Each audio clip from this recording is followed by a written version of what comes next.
reading out the signals for the Baltimore Colts. Unitas gives to Amici.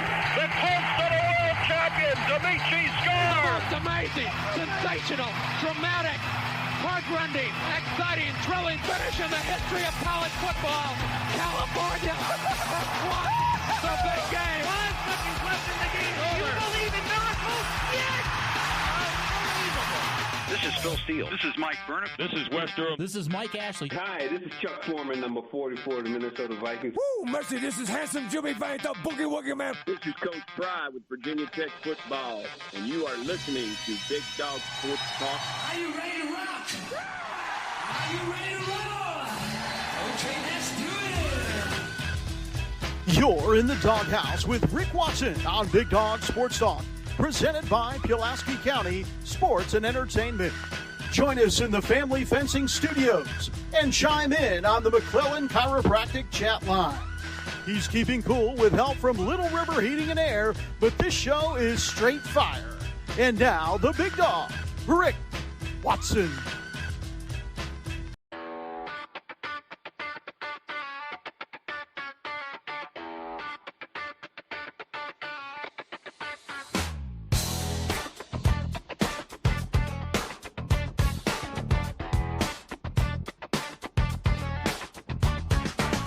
Rick Watson's got the mic, he's the big dog king.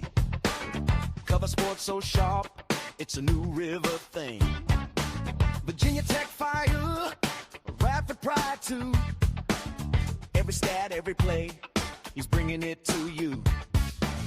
He's got that voice, deep as a valley, breaking it down, no dilly, no dally. Big dog sports talk, feel the bark.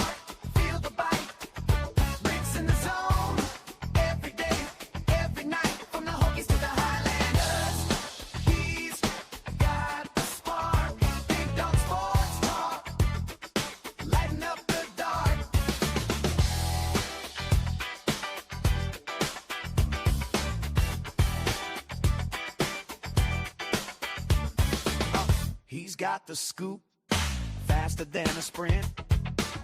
Calling plays like a coach, every word's a hint.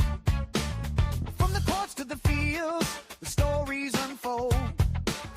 Rick's play-by-play, worth its weight in gold. With a laugh and a growl, he'll pull you in. Big Dog's podcast, let the games begin. Big Dog Sports Talk, feel the bark, feel the bite.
We still would not have the greatest country on earth without you, the veterans. So thank you. We salute you and we honor you, and you are in our thoughts at all times. And let's give you a nice round of applause. Yes, yes. Absolutely. Absolutely. Thank you so much. Thank you so much. How's everybody doing this morning? Good morning, Hokie Rocks. Good morning, Steve. Good morning, Reggie. How are you? Reggie, I got you. We're going to try to figure out Thursday for your shirts. Hey, Opal, good morning. Morris in Tokyo from a Tokyo beer and a paid hotel room to what will be NRV Speedway's Vroom Vroom BDST's online. Good morning, Morris. How are you?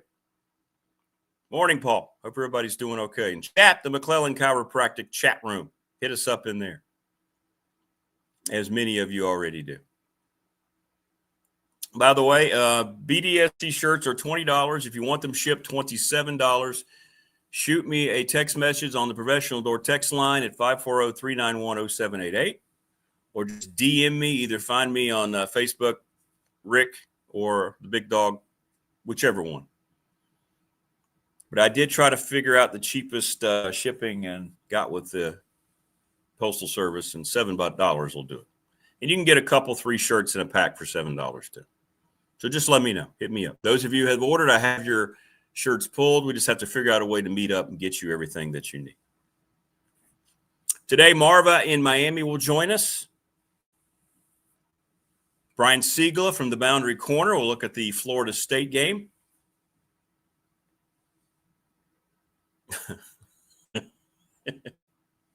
I see you, Paul.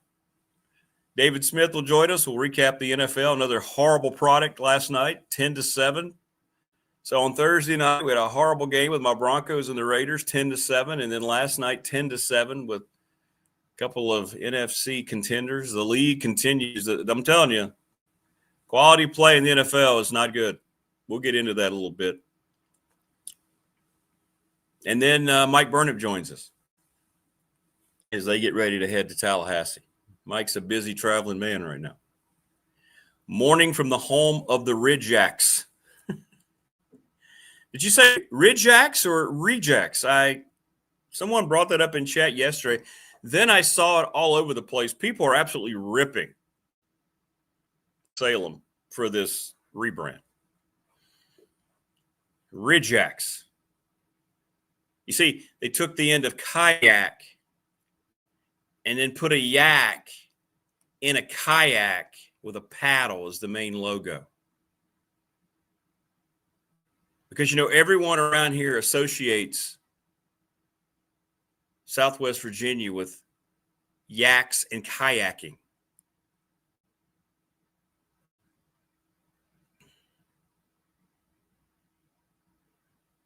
"100% Morris. Take care of the veterans. They should come first, especially if you see a veteran out. Today's the day where you just go and say thank you. Shouldn't feel awkward. You should mean it sincerely." Morning, Rodney. How are you? Hey, Morris. Thank you. I didn't realize that. Morris, a veteran. Thank you, Morris, for your service. And to any of our peeps out there, wherever you might be. That's good stuff. It's good stuff. Paul says, "I could have done better by just putting something into AI. I wouldn't kayak in the Roanoke River if you paid me." Disgusting. Low level. It maybe people are going to soften up to it, but it feels like an epic fail. And usually when you're a minor league team, you're going to create something because you want to sell merch. That's all that's for. That's why you see all these unique names around the country that are, well thought out to the regions as opposed to this one. And I understand wanting them to get away from the major league affiliation. It's boring. It's not creative. Salem Red Sox, okay. If you don't like the Red Sox, if you're a Yankees fan or somewhere else, you don't want to go to it. You know what I'm saying? I get that part of it. The whole mindset about it, I get. But to choose Ridgeacks, it sounds like reject. Whoever imposed it was brilliant. If you say it fast 3 times, like they said, it sounds like Rejects. And then I saw people posting that. Maybe they were just watching the program. It's not good. It would be time if you wanted to go back and say, we made a mistake. Let's rethink this. But no, they're going to push forward and they're going to claim that, the overwhelming amount of the people like it. It's just like we hear about this whole ESPN, YouTube madness. Oh, we've had overwhelming response. People jumping to the bundle when that's not the case at all. Morris said he took his 93-year-old stepfather, a Korean war vet, on the honor flight. Wow, that's so cool. It was an amazing emotional and learning experience. That's awesome. I bet it was, man. That's great. That's great. A little later today, I'll be headed down to Chapel Hill. Radford takes on North Carolina. 7 o'clock. It'll be 6:30 on the Radford Sports Radio Network. Neil Leahy will join me. There's a women's game this morning. We're going to leave after the women's game. It's a little less than 3 hours to get down to Chapel Hill, so it's always a simple little drive. Carolina has lost their best player. So we'll see. We'll see what happens tonight. The women have Education Day today at 11 against Loyola of Maryland. So it's a full day of hoops. November is my bad travel month. December, not so much. Probably going to miss a show or two when we go to SMU. I'll let you know. I'll keep everybody posted. Or I might go live. It'll look different, but I can go live just on my mobile device. I thought about taking the portable studio, but I'm not going to do that. It's wired in pretty good here. And who knows what might happen once it goes through airport security. So I'm going to leave it all here. You can do things on your phone. So I'll tell you what, when we get closer, I'll let you know. That's coming up in a couple of weeks. It's not really a pressing issue right now. But when I figure it out, I will let you know. So we got a jam-packed show again today. And thanks to all of our sponsors who make this possible. Family Fencing, sponsoring our studio here in Reiner, 540-200-8294. Jason, if you're out there, I'm still waiting. Still waiting on your wife's copy. They're going to work through the winter. We're going to tell you how and why and how easy it is for them to get their job done. So don't let the cold weather dissuade you if you want fencing. All right. Mark Hundley, spoke with Mark yesterday. McClellan Chiropractic. He's getting a shirt as well. And we are going to very soon, I think, once I get done traveling, sometime in early December, we're going to do the GoPro. I'm going to be over there checking out the machines. We're going to get that done. All right? It's going to happen. It's going to happen.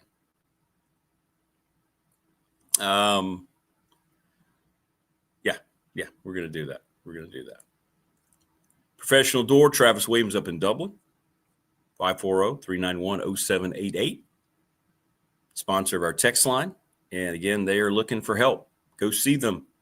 Go help them. Commercial garage doors better than anybody. Family owned and operated.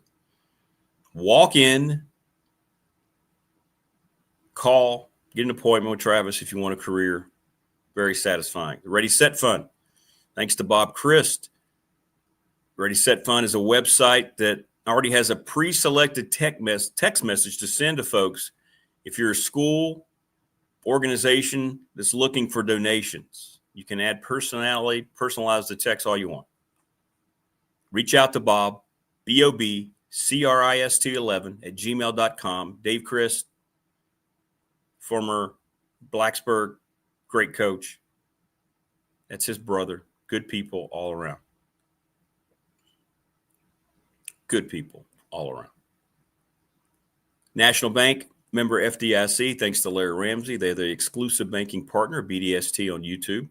They've been my bank for 35 years. I think later this week, by the way, as we are presented each and every day by Pulaski County Sports Entertainment, either going to have Jonathan or somebody else on, maybe on Thursday, talking more about the reopening of the Motorsports Park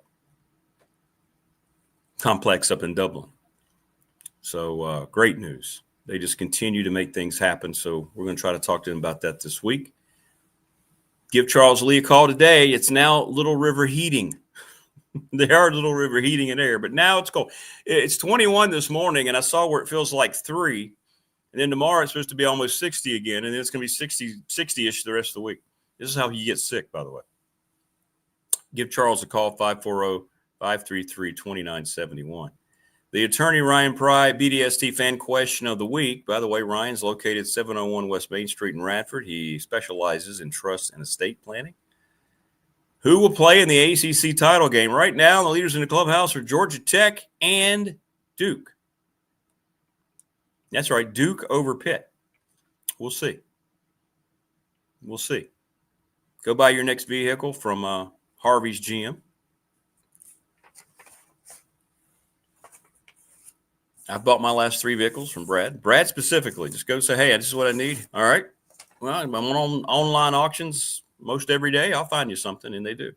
Lawson's Mobile Home Supply, 300 on Franklin Street in Christiansburg. Thanks to James Lawson, 540-381-8011, and the NRB Super Bowl, 382-5525. They've been serving the community for 25 years. Awesome, awesome stuff. I mean, awesome stuff. So a lot going on. And again, take the time today to make sure that you honor our veterans, please. Because that is it's the most important group, I think, of folks that we have. I know this country is shredded apart at the seams by politics, philosophical differences, the inability to disagree without taking it personal and hating someone. I don't know why we have lost that quality in this country, but the access media has propelled it. People who have their own self-interest have propelled it. I hope we can be strong enough and rise through it. And by the grace of God, we can figure this thing out sooner than later, because if not, we're on the verge of becoming something that I don't think anyone ever foresaw this country being, to be perfectly honest with you. That's where we are. That's where we are. And I know most of you, our listening audience, understands. I'm not necessarily speaking to you. Now, I don't know how we get beyond it. I really don't.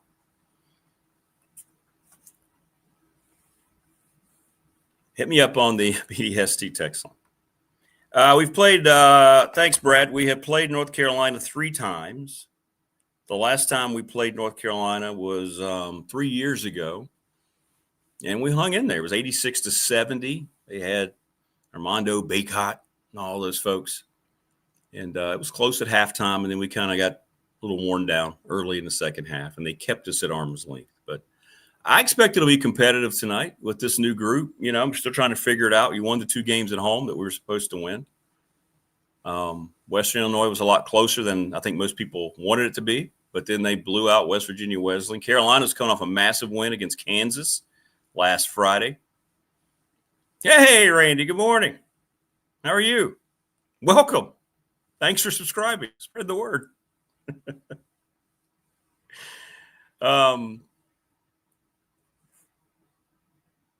Carolina coming off a big win against Kansas, but the Trimble kid is out indefinitely, 6 to 8 weeks. He broke his forearm. I think he was diving for a ball or something and broke a bone in his forearm. He actually had surgery the day after the game, but he'll miss the game tonight.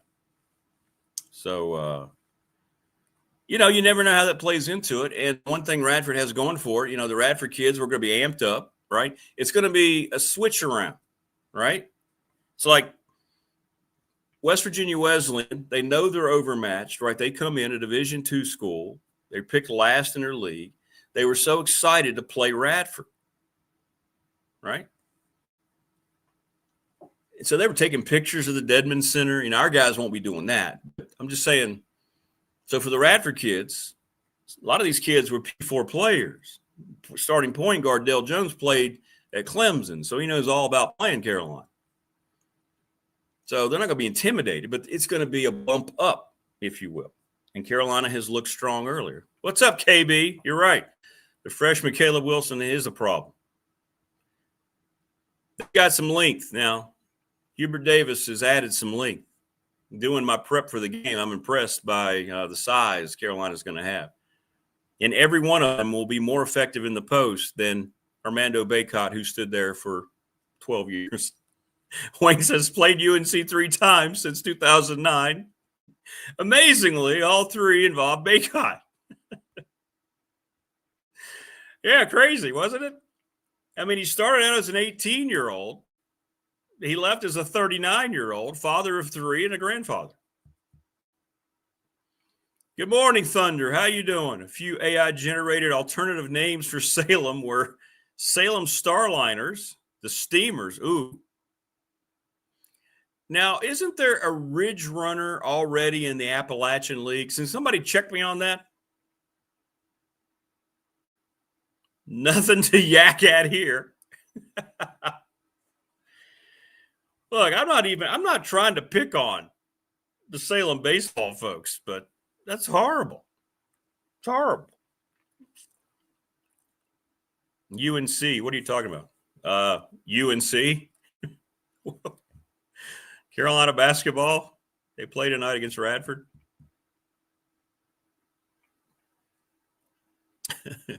Yeah, the Blue Ridge Runners.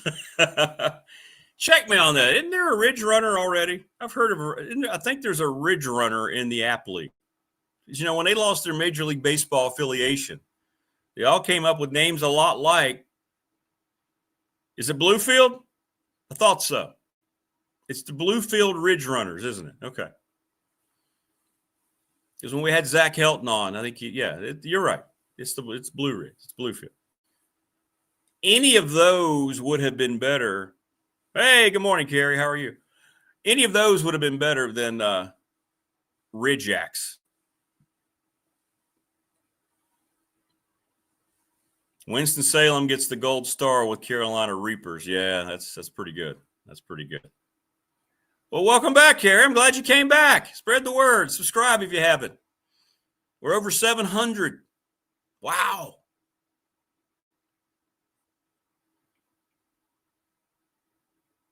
Thank you, by the way. It's crazy. Haven't been 3 months. Actually, is today 3 months? Yes, today marks officially 3 months back on the air with the new program in this format that seemed just massively.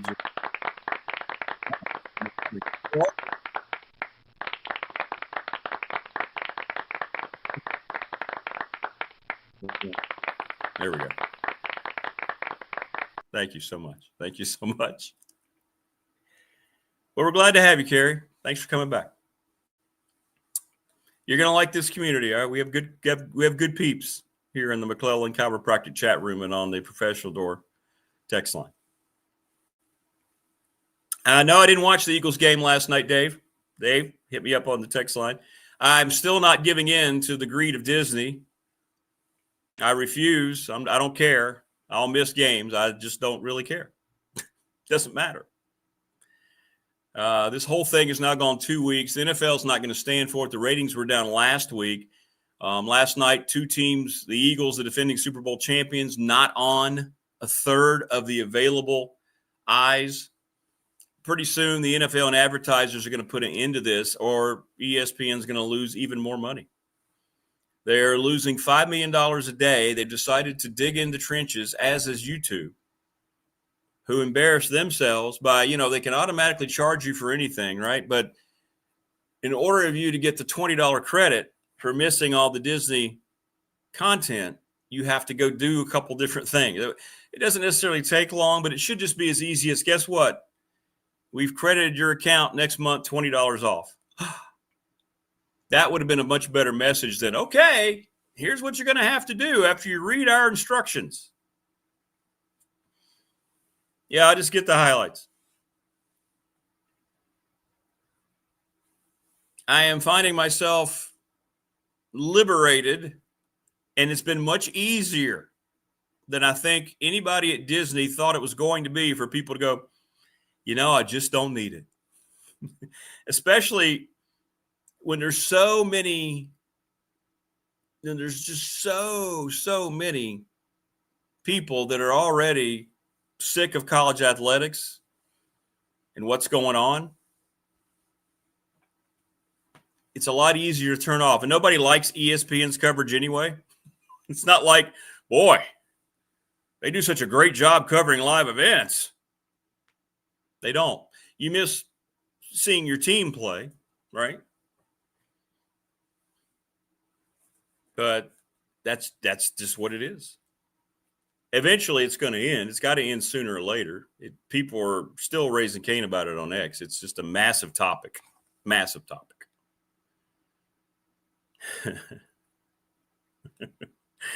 Yeah, a picture of the Ridgeax yakking. But say Ridgeax really fast 3 times. Ridgeax, Ridgeax, Ridgeax. It turns into rejects, rejects, rejects. Like, not one fiber in my being cared that I didn't get to watch a play of that horrible football game last night, which, by the way, everybody's talking about again on the tush push, how many times there's a legal procedure on the Eagles offensive line that doesn't get called. Then they showed one for the Packers where it didn't look like anybody moved and they threw a flag. Look, I think it's safe to say, at least from this group here,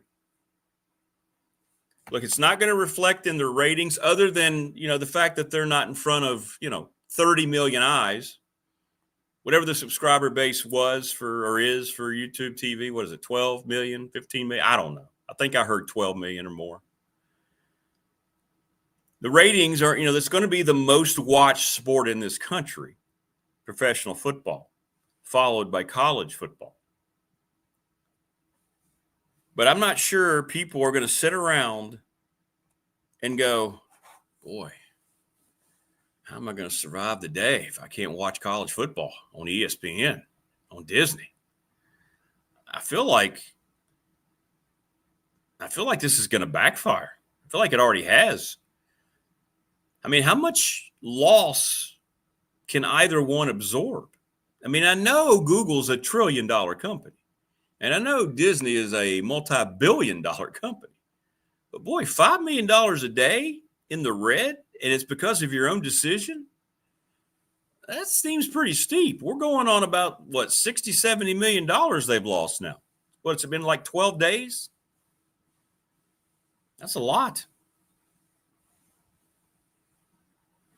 Yeah, Kerry, it makes no sense. The tush push is stupid. It needs to be outlawed. It's not football. It was on the table last year, and they didn't pull it. Cinderella has to work the streets to make it up, what it says. But there have been a lot of articles written on it pointing out that they are losing $5 million a day. And they're going to lose advertisers, too. They're going to breach contracts of advertising. It's not what I signed up for. And the NFL is going to say, this is 2 weeks now, ESPN Disney. This is 2 weeks. How about we just pull our games off of how about we get you for breach of contract and we just end the contract? I mean, they could do that. You think ESPN's going to win against the NFL? The answer is no. No, they're not. ESPN's much like the NCAA. They don't have a leg to stand on. But it is what it is.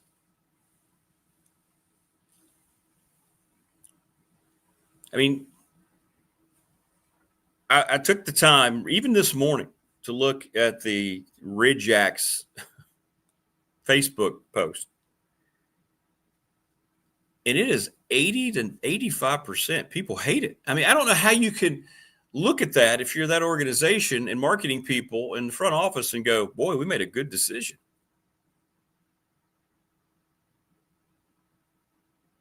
Yeah, the Giants fired Brian Daboll. Man, that was kind of inevitable with all the close losses. Yeah, he's the first to go, right? Is he the first coach this year to go? Has there been any other NFL coaches before Daboll? I don't think so. Yeah, we lost the last good NFL commissioner. Yep, Paul Tagliabue. We did. And I met Lenny Wilkins one time a long time ago at a Radford game.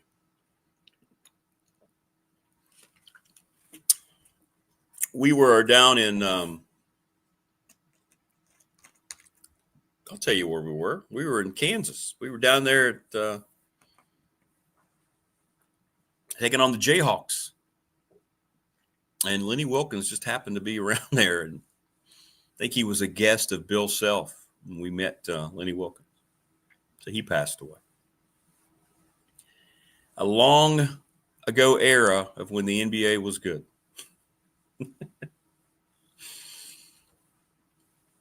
You ever just sit around like right now, everything that's going on in the NBA? No reaction at all from Adam Silver. Just waiting on more indictments and more evidence to come out. And it's going to. And how that league is just trying to ignore everything that happened. Just crazy. Just crazy. Yeah, Lenny Wilkins, Atlanta Hawks. The human highlight reel, Dominique Wilkins. Oh, yeah, that's right. The Titans coach. Thanks, Kerry. That was what? Was that Brian Callahan? Yeah, you're right. I thought there was one more. So that's already 2 NFL coaches. We talked about all the college coaches being fired. I mean, that's already 2 NFL coaches. And we're just now at the halfway point of the season. Of course, there's not really a true halfway point because of this ridiculous 17-game schedule. But, no sooner yesterday we had a great discussion about how bad the product of the NFL has become. And then last night we get 10-7 out of Eagles and Packers. And I'm not sure if anybody up there cares, as long as they're making money, as long as they're making the international imprint that they are, as long as Roger Goodell keeps greasing the pockets of already billionaire owners, nobody's going to address anything that's wrong with the league, and that's the problem.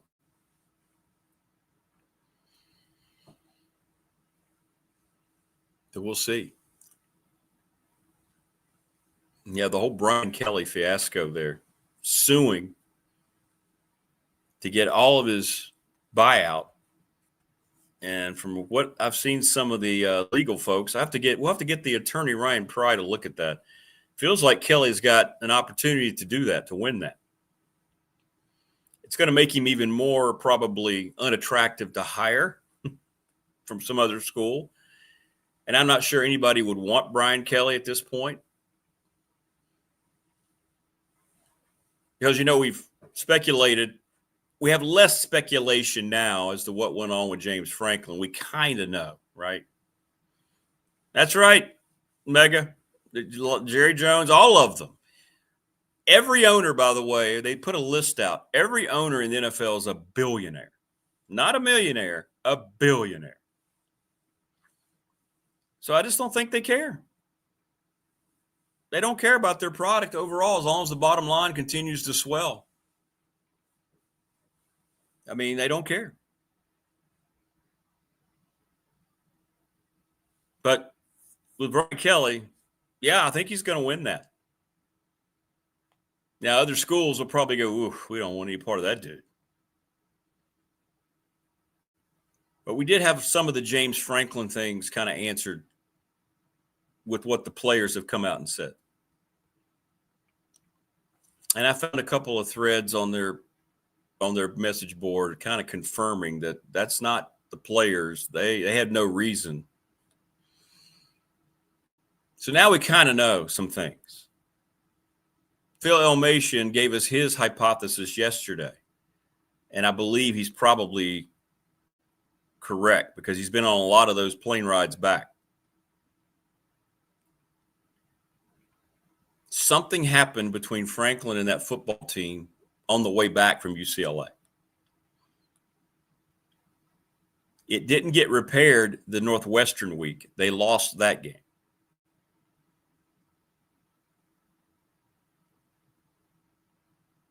Then players decided on their own to come out and say, well, our coach wasn't on board like he wanted us to be when he recruited us to come here with NIL money. Now we kind of know. So now I ask you, Tech fan, those of you, and there's still so many of you that say it's James Franklin or bust. Be careful what you wish for. I think there are much better fits that can take Virginia Tech back to ACC and playoff contention than James Franklin. If they're down the road and that's who they want, then that's who they want. Maybe he comes here. Maybe he adapts better than I think he's going to. But usually a tiger doesn't change his stripes. And if you thought the ego and arrogance of the whole initiation of Witt and Justin Fuente rubbed people the wrong way, wait till that guy gets here. If he is indeed the choice. Now, many of you are going to not care if he wins And I completely understand that. You just want to see the football team that you have supported so well for so long win games. Right? You're sick and tired of losing. So if this guy comes in and wins 9 or 10 games, why did Fuente, why was he able to mask all the things that we ended up finding out about him? Because he won the first really 2 years, albeit with Frank Beamer's players. Mega Band is on board. Much better coaches out there than Franklin. Paul, he's not Kenny Chesney's brother.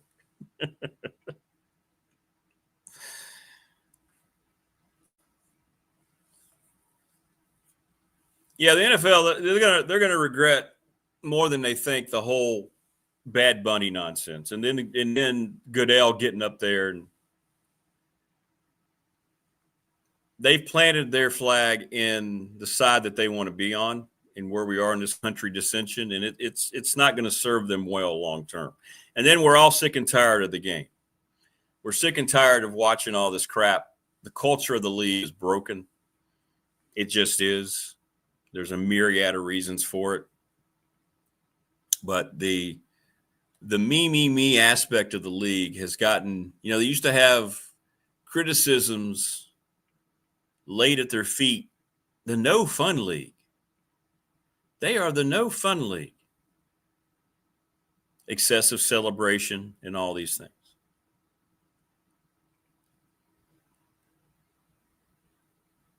But it's now gone the other side. There's been such an overcorrection. It's just disgusting to watch.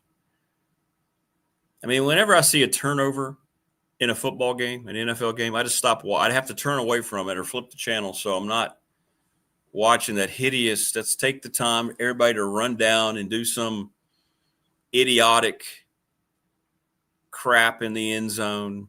It's just.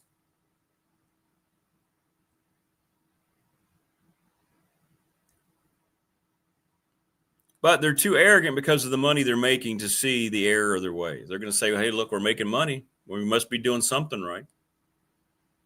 Or it could be you're making money because you're just charging a lot for the things that people want to buy to be associated with your league because they know people are going to watch. Joseph says not defending Kelly. He was at Notre Dame, so Joseph understands. He is good at seeing talent in players and coaches. He is. But he's not a good game day coach. A better GM? Yeah. Maybe so. Maybe so.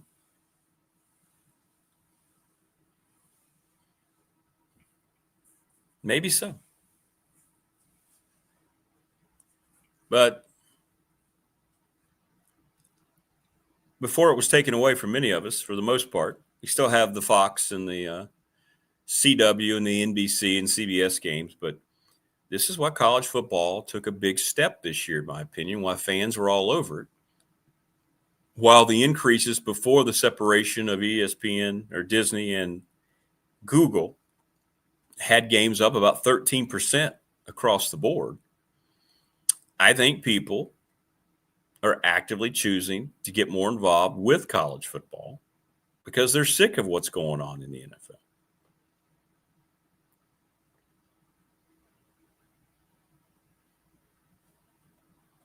Yeah, there's going to be an all-time show. Yeah, I saw that. Turning Point's going to do that.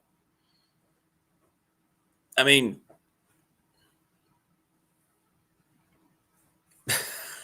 I don't even take out the god-awful political look of Bad Bunny being there. He has zero talent. You just put anybody on there because you're trying to appease to political groups. And that's what the NFL has become. It backfired on the NBA. And it's at some point going to be felt in the pocketbook of the NFL. I don't know when, because it's such a dominant runaway train. But it's going to be curious to see how they adapt to that and when they step in on this whole Google Disney battle.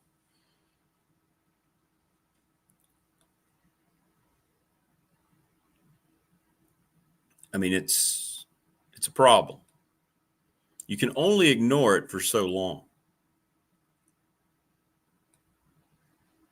You see all these businesses that have turned their business around and they've tried to cater to a much smaller minority because it fits their political beliefs, and then they end up rebranding because it crashes and burns.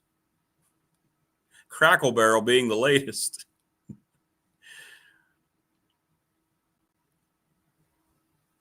Their marketing person wanted to change the whole thing around for reasons. And I can't remember how much stock share they lost and how many, I think it ended up being billions that they lost. And these decisions are made because, well, pressure is being applied to them. BlackRock, Vanguard, who owns so much of the whole media access and all these things, they have a certain message they're trying to get across. And that's what pop culture has always been used for, more so now than ever before. That's why the Disney movies are so bad. You can't watch any kind of production from Hollywood without there being some kind of political posturing to it now. I'll tell you what is a good movie. And because I love the classic, the monsters, the studio monsters, the new Frankenstein that was released limited in theaters, but now it's on Netflix. It is really good. Really, really good. If you have Netflix, it's about a 2.5-hour movie, but it's really good. I strongly urge you to watch it. It's a little different take, but more accurate to the original source material and kind of what it evolved into. It's not your usual monster of Frankenstein walking. It's not that, but it's good. You will like it. You will like it. Blazing Saddles, a classic. You know, you could not make it today. They wouldn't allow it to be made. Young Frankenstein is, along with Ghostbusters, maybe my favorite comedy. It's brilliant. Mel Brooks didn't make a movie. Well, you know what? He made them both. He made Blazing Saddles and Young Frankenstein. Young Frankenstein is brilliant. Great movie. And Gene Wilder, my goodness gracious. Gene Wilder. You know, I saw, you remember Willy Wonka? Y'all remember that at all? Is that too old for people? Remember Willy Wonka, the original? Willy Wonka in the Chocolate Factory? Yeah, I don't think we need a new Spaceballs. Yeah. That one I wasn't as big a fan of.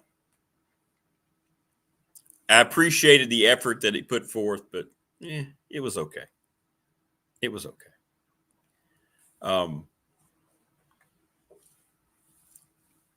Gene Wilder, you remember when he comes out to meet the kids for the first time? Remember that? So when Gene Wilder came out, that whole thing where he's pretending to be a cripple, remember that? Where he's limping. And then all of a sudden he does this flip forward. He comes out and does like a little da-da. And he did that because he wanted to put across immediately, even though it was subtle, that no matter what he said going forward in that movie, his character, you could never assume he's telling the truth. And he actually told the producers of the movie, if you didn't let me do the scene that way, I was walking off the set. You don't have to pay me. I'm not going to play the character. So they negotiated. It wasn't written that way. He was going to stay a cripple. But he said he felt so strongly about it. And now you go back and you realize how well it worked, because the whole movie, all he's doing is just deceiving people. So, yeah, good stuff. So he would not do the movie if they told him no. And it's that scene where he rolls forward and, it's great. It's great. Yeah, Caddyshack, Animal House. Yeah, absolutely. There's Marva in Miami. Oh, look at this. She's taunting me already with the Carolina jersey for the big game tonight. Hey, watch out. Watch out, baby. Watch out, Ms. Marva. Well, first of all, we missed you last week. I missed you guys. And secondly, my most sincere condolences. I saw your post about your kitty, 19 years. Is that right? I was so hoping she was going to get to 20. She would have gotten to 20 if she had lived to the end of January. But yeah, she was a fighter, and she was so sweet. And yeah, it was really sad. We had to say goodbye to her last week. But yeah, she'd been with me 19 years. I've had her since she was 8 weeks old. Wow. Well, I'm sorry. I know how painful that is. And we missed you last week. People were very upset you weren't here. They were yelling at me. I'm like, well, she's busy. I'm so sorry. We were traveling. Our family was traveling. We were coming back into town, and our flight was leaving out. This was before everything started with, them cutting flights due to the shutdown. This was just due to a mechanical problem. Oh. And yeah, we got at the airport at 9:15. Our flight was supposed to leave at 11:30. Our flight didn't leave till almost 9 p.m. Oh. And so we didn't get back to Miami. It was like midnight and had to get the kids to school the next day. I was struggling. I understand. Being at the airport that long with two little, it was hard. I know. I get it. I understand completely. Well, you've got dimples showing. You're smiling so much. Carolina football's won 2 in a row. Yes. Tar Heels just beat Kansas. They're moving up in the rankings until tonight. Yeah. Got a tough one tonight against those Highlanders. But yeah, I am riding high on the Carolina stuff right now. I mean, it started off Friday night. This game against Kansas. Carolina was playing Kansas at home. They had a little home and away series. Last year, Carolina lost on the road to Kansas, a close one. It was like 2 or 3 points. It was really painful. And so everyone was excited for this game to see, how good is this team? Is Carolina back? And, in the first half, weren't sure. I mean, the team looked okay, but the shots weren't really falling for anybody but Caleb Wilson. And Caleb Wilson, though, he came out, like a dynamo and really was powering the team, encouraging the team. And then in that second half, honestly, I don't know what happened, Rick, but that second half, Carolina played one of the best halves of basketball I've seen them play in a very long time. They pulled it away, didn't they? Yeah, everybody was hitting. I mean, defense, Seth Trimble was chomping down on Kansas's freshman phenom, and it was great to see. Carolina came out and won this game in a dominant fashion, and there's just an excitement right now about what's going to be this season, and everybody is talking about Caleb Wilson and what he might do. Yeah, Carolina's freshman star. He's very good. Not only is he, he's doing the little things too. He is falling on the floor and getting loose balls, and he is stealing balls away. Like more than, what the announcers were talking about, we talk about 50-50 balls. This was more like 70-30, and he just took it. Like he wants it that bad. He's very enthusiastic. He's saying all the right things, and he's very excited about being at Carolina. So I'm excited to see what he does. I'm excited for tonight to see what he does against Radford.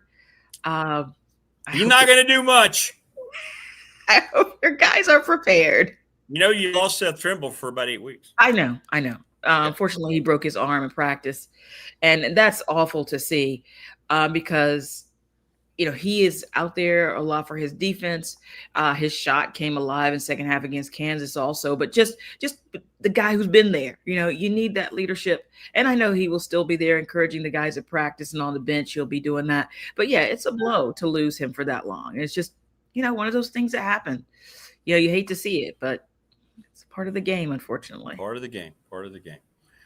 Well, Bill Belichick kind of changing things around a little bit, right? I mean, we talked, we went through your schedule last time you were on the show. Remember, we were looking and we were like, you might win it. You could win these games, and that's what they're doing so far. What have you seen? Eligible. Okay. Yeah. What I've seen is the defense is really stepping up. That first Yeah, half they are. They are. on Stanford, this was homecoming for Carolina, so big weekend. The first half, it was 3-3. Okay, so really nothing to write home about. But the thing is, in the second half, both teams got it going on a little bit more offensively, but Carolina's defense is what turned it around. Carolina was all over the quarterback for Stanford. He was really struggling. They were in his face all the time. They're pressuring him all the time. There were a lot of sacks. And Carolina, as much as I've criticized Gio Lopez this season, and yes, I have criticized him a lot, not my choice for starting quarterback. He did throw 2 touchdown passes in the second half of that game. He did not have any interceptions. He did give up a fumble. That was, I believe, in the first half. But the thing is, he looked confident out there. Okay, I'll give it to him. He looked confident. The defense, I think, that was going to carry Carolina through. Carolina has 3 games left at Wake, at Duke, at NC State. And Carolina, are they all on the road? I believe so. I need to double check that, but I think so.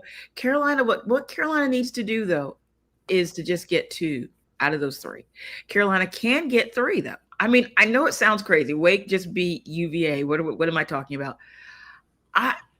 Crazier things have happened, right? It can happen. Okay. I'm just really excited the way this defense has turned things around and really leading the way for the offense. Sometimes I'm still scratching my head over some things that the offense does, but if the defense can keep them in these games, and Gio Lopez has shown some improvement, I will say that. I will come out, even though I've been very hard on this kid, I will come out and say he's looking a little bit better. Okay, I will admit that. So I'm excited to see what happens. This Saturday against Wake is going to be an interesting one. I know a lot of people might have missed that game against Stanford because it was on the CW. So, yeah, that's. Well, no, people may. I would have been able to see that one. Because of that dispute with ESPN and YouTube. So maybe they got to see it. But yeah, it's always weird to me when I have to, because I never remember what channel the CW is, and I have to look around and find it whenever it came. It's on the CW, but I found it, and it was worth it. It was a little sleepy at the first half, but Carolina came back. Did you have YouTube TV? You have YouTube TV? No, I don't have YouTube TV, so I'm not affected by that. I do feel for people who have it. It's just, it's. I was reading a column about it the other day, and people were saying, people are taking sides, whether you're ESPN or YouTube/Google. It really doesn't matter. Like, neither side has your best interest at heart. No, right? Neither side does. They just none want of them care. As much money as possible. They don't. None of them care. Right? They do not care. Which makes me, I don't understand, because ESPN's losing $5 million today. Disney, let's go a little deeper. It's not ESPN, it's Disney, but right. $5 million a day, and that is a lot of money. And they're okay with it. Are they going to make that much in subscriptions? Is that what they're counting on the counter? I guarantee they're not making $5 million in subscriptions every day. Maybe. I don't know. I keep seeing that thing, but I refuse. I'm not going to subscribe. No, if you do, don't let them win. I have one of the satellite services. Okay, and I'm not like, oh, they're so great.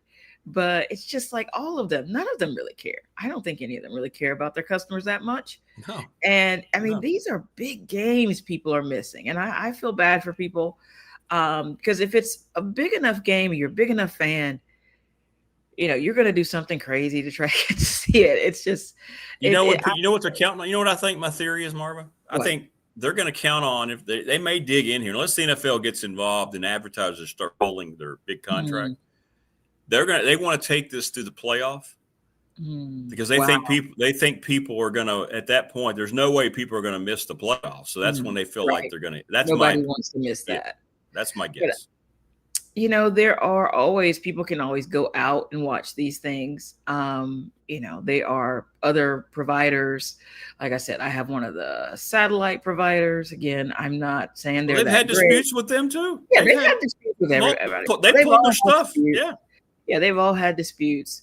But it's just ridiculous. Like I said, none of them care. None of them care. None of them care about the customer. It's all about how much money can we make? How much? I know. So, well, we'll see. I do hate it for people though, who are missing their games, and some people can't go out. Some people can't make it out to, a sports bar, or they don't have a friend who has a different service, or they, rig up things online. I remember people were doing that. I don't condone that. I don't. Yeah, There's but lots of pirating. Yeah. there's ways around this stuff. I've never figured it out, but yeah, people will swear by certain ways that they pirate. They can watch everything without any. I don't know how they do it. I don't know where you can go. It's risky. I don't know, but yeah, if you go online, you do some searching, you can find out. You can figure it out. Information about these sneaky ways to get to see your sports. Were you going to watch the Radford Carolina game tonight? Of course, I'll be watching. I will be watching it. I can't wait to see it. And again, I hope you guys are prepared. Okay. Oh, we're ready. Are you really? Now, you won't see us on press row. Why are you at home? Huh? Are you at home, or is that just a background? Yeah, I'm home. Yeah, I'm at home. It's only like 2 hours and 45 minutes away. Okay. I don't know why I thought you would already. It's not like it's, not like we're traveling to SMU, which we have to do later. This is kind of like it's right here. So you don't spend the night? I still always thought you guys would spend the night there. Yeah, I could have, but this one's not really one that I needed to. Yeah. Okay. I'm just a fast-paced jet flyer, Marva. We just go. We just go. It's coming for you, and this is old school. Yeah, this is the way it used to be all the time. When I first started, when I got to Radford, we didn't travel with the radio. They didn't do that. A lot of places, they're like Roth and Burnop, they don't travel with the team.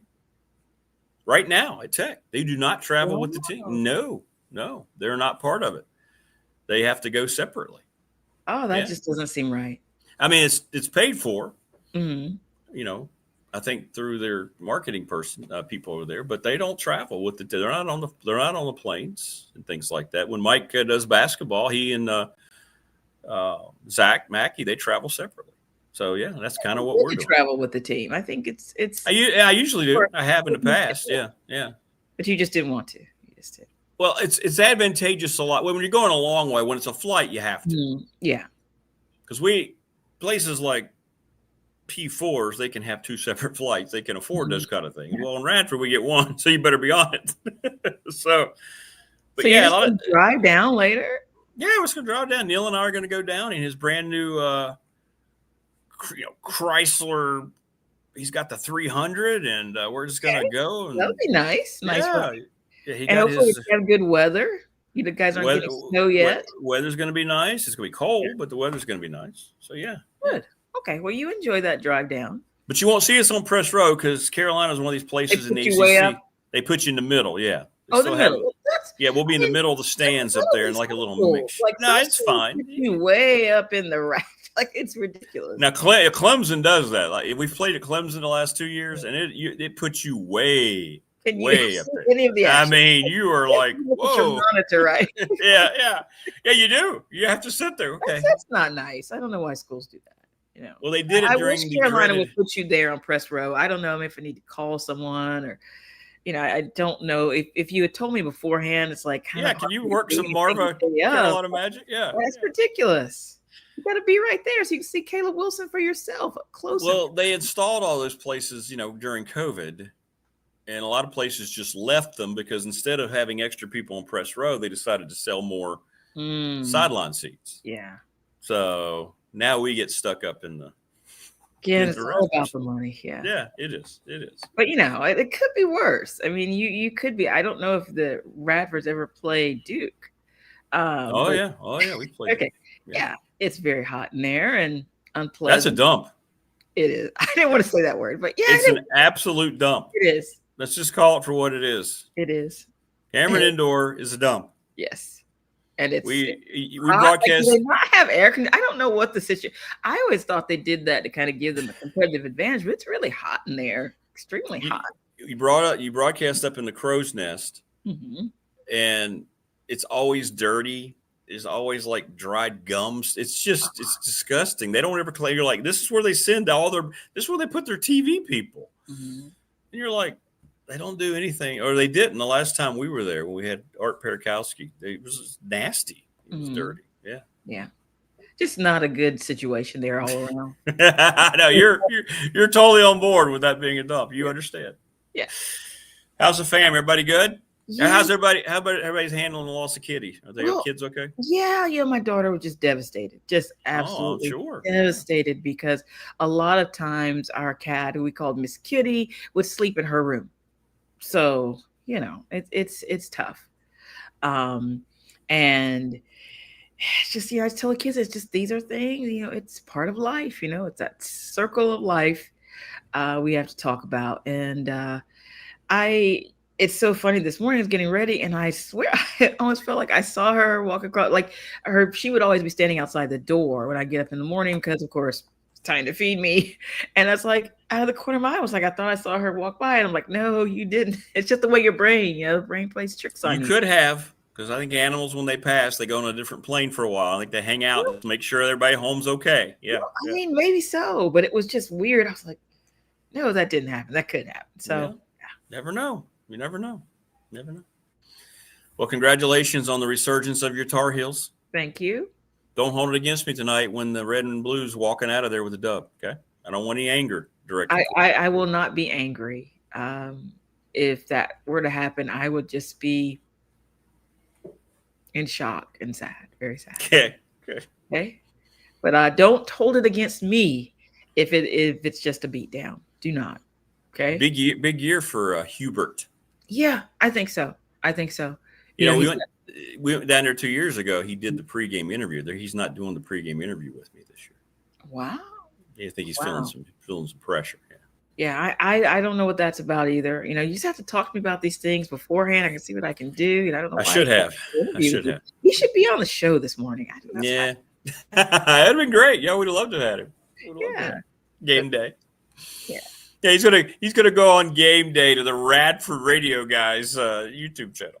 Yeah, why not? Yeah, why not? If you're confident, right? Yeah. If you're that good, if you're really number 18. He feels like he needs this extra prep time to get ready for the Highlanders. He's probably up right now drawing up plays and watching film, getting ready for this one. He should. Yeah. We'll see what happens. We'll see. Yeah. All right. Well, enjoy your week. I'll try to. I know you won't be able to look, but I will text you. Yes, shoot me text. I want to know you're watching. Yes. And if it goes the other way, then I'm going to start shooting you texts. It's okay. Marva, I hope you're watching. I can handle it. I think I can listen to you. If I can watch the you TV. Can. All you have to do is just go to the Radford schedule page. Go to our athletics page. Mm-hmm. Men's basketball schedule. If you go down, find it says North Carolina, because we play North Carolina. Okay. And you hit the little audio. Okay. I'll see if I can do that. Sometimes it's hard to sync up TV and radio. It's very frustrating. But it's worth it, though, if you're listening to me. Yeah. And Neil. Yes, I would love to hear you guys talk about this. So I think I will do that. You should. Yeah. All right. Well, continued condolences sincerely for the loss of your kitty. Thinking about you. And I just want to say something. I know we're probably over time here, but I do want to say, something about our veterans out there. It is Veterans Day.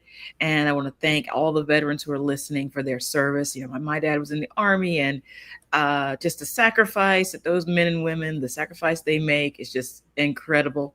And then they're not always treated so well when they're no longer in service. And so we've got to, as a society, as a country, we've got to do better with that. So I just want to acknowledge all the veterans out there and thank them all for their service. 100%.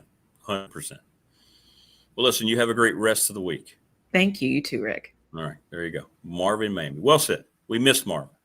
It's not the same around these parts without Marva.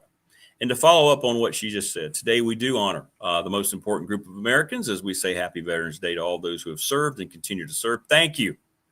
Thank you so much. You're the best. And I hope you have wonderful days. I really do. I hope people go thank a veteran if you know someone. Text them, call them up if you see them. I know a lot of times the old veterans will wear some semblance of their uniform. It's really cool. As they should. If you want BDST shirts, they're $20 if I can get them to you locally. If you need them shipped. And George, I got you. $27. Just text me or send a DM. Text me on the professional door text line at 391-0788. Residential and commercial garage doors. 38 years. Go see Travis if you've lost your job, if you've been thinking about trying to find a career and you like to work with your hands and, be physical in your work, go see Travis. Just walk in and talk to him. He wants to train everybody that comes through there. I haven't known Travis very long, but he's just a great dude. And you should go up there and at least talk to him. Let him explain to you what they're doing. $20 an hour to start. After 90 days, they cover your insurance for good. I mean, what are you waiting on? The Ready Set Fund, Bob Chris. This is a great thing. Appreciate them sponsoring the program. Thanks, Bob, so much. This is cool. I mean, we help out here at Auburn a lot. You see a lot of the teams, they have car washes, they have bake-offs and things trying to get money for their programs. And you can go through the Ready Set Fund. The girls' softball team at Floyd County did it. They raised $4,000. $4,000 in just a week with 20 girls. It's outstanding. So check them out. Bob Christ, reach out for more information. It's readysetfund.com. I think it's a terrific cause. It is. National Bank member FDIC, thanks to Larry Ramsey, the exclusive banking partner of BDST, the attorney Ryan Pryor, BDST fan question of the week. Who's going to be in the ACC title game? We'll let you know on Friday, 701 West Main Street. Trust in estate planning. Charles Lee, Little River Heating and Air. You want the heating part to be emphasized right now. 540-553-2971. Look for the blue and black truck. They are out everywhere. Everywhere. Because they're so busy. That's why. We are brought to you each and every day by Pulaski County Sports and Entertainment. Thanks to Jonathan Sweet and Tim Miller. And congrats on the reopening of the racetrack up in Dublin. It's awesome. Awesome. McClellan Chiropractic, Mark Hundley. We're going to work out a time, I believe, in December. Talked to Mark yesterday. And when we get over there, I'm going to get the works. And it's going to be good comedy. Family Fencing. Give them a call. 540-200-8294, the Family Fencing Studios. Thanks to Jason Green and Company. They are terrific. Thank you for sponsoring the program. We want to thank Harvey's GM in Radford. Go buy your next vehicle from Brad Harvey. Everybody knows where they are, right down here in Radford. You talk about a community-run company. His dad, George Sr., he's just continued it. George Jr.'s there. Just wonderful people. Wonderful people. Lawson's Mobile Home Supply since 1997, 300 North Franklin Street in Christiansburg. If you're going to bowl, go to the NRB Super Bowl. 382-5525. Maybe that's what we should have, like a BDST bowling night, and that's where I should give everybody their shirts. That's what we should do. Wouldn't that be great? That'd be awesome. That'd be awesome. That's what I need to do. It would take care of a lot of different things. But we will get everybody their shirts. Best thing to do locally is maybe later in the week, I can meet you down in Radford. Come to the Dedman Center and hang out. We can show you the facilities and all these things. Right? Something like that. We can figure it all out, though.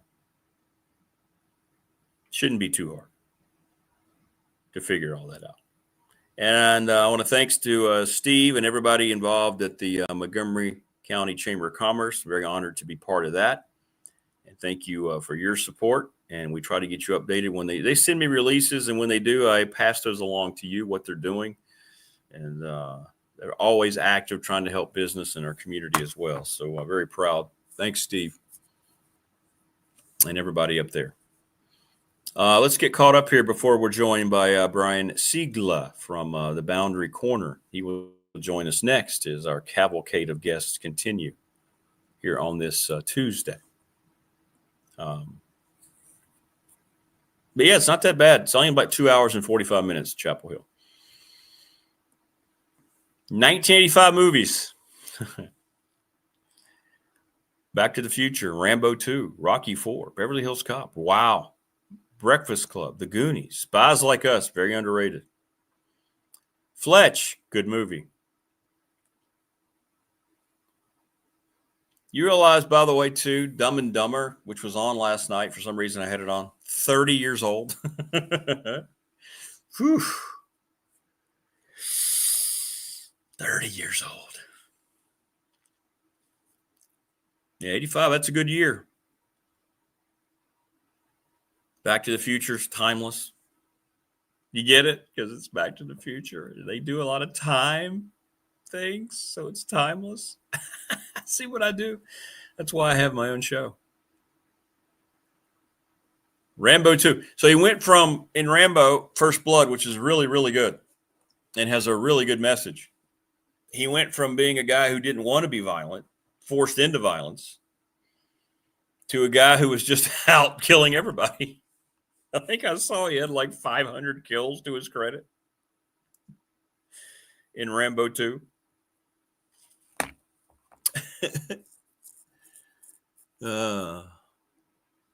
Breakfast Club, it's all right. Not a massive Breakfast Club fan.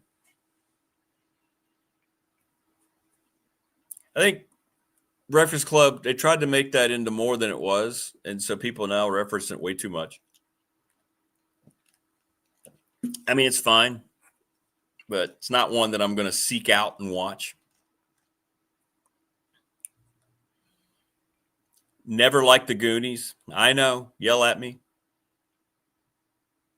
Spies Like Us and Fletch, yes. Yeah, I didn't like the Goonies at all.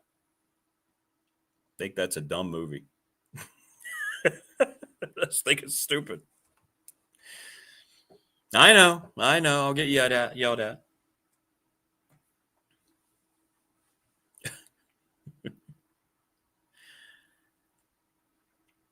But I will tell you that Rudy is my least all-time favorite football movie that people think is good. And The Natural is my least all-time favorite baseball movie that people insist is good.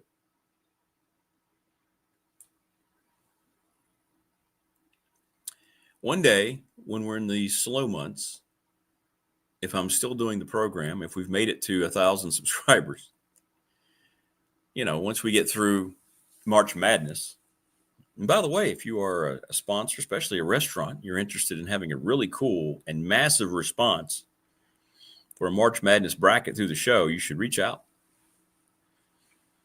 We should have a pop culture. Dwight Vick would be all over that. We could just do a whole day show on all this pop culture stuff.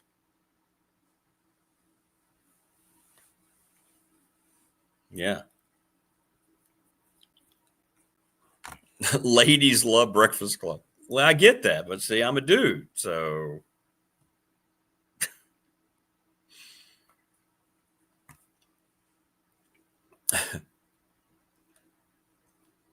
Anthony Michael Hall, by the way, was on the latest season of Reacher. Did you know that? Yeah. He didn't make it through the end of the show, but. Yeah, we'll have to ask Dwight. Yeah, Dwight would be all over that. We'll get Dwight involved in that. We will. I'll ask him if he likes Rudy. We'll get involved in that with him too. But again, happy Veterans Day to everybody who served. We've already had a few veterans chime in here in the chat room and also on our text line. It's good stuff. Doctor. The best part of that was, hey, we had Brian Seigla and then he disappeared. Brian.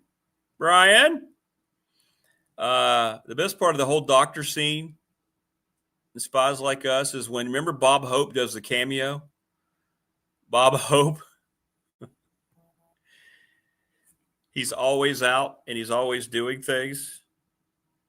Okay. Brian's got a problem with his mic. Okay, so let me know, Brian. We're here, baby. We're here for the next 15 minutes until David Smith joins us. Hey, I get it, man. Technical issues.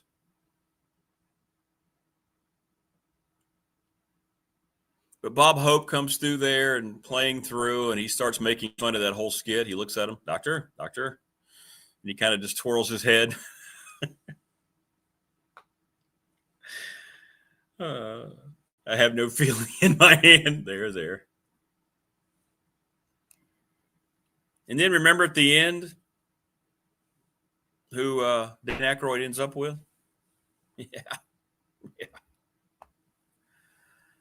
See, I believe we have him now. Everything fixed on your end? All good now. All good now. Appreciate the patience there, Rick. Hey, man, we had last week, we had StreamYard shut down on me 3 times during the show. So you just had to stop, take a deep breath, reboot it all, wait a little bit. And sure enough, it finally came back. It's just, we can't control it, can we? We think we can, but we try to. We do our best. But, sometimes things happen and you got to pivot or you got to try again, and eventually it'll get there. Are you affected by this whole Disney YouTube TV thing?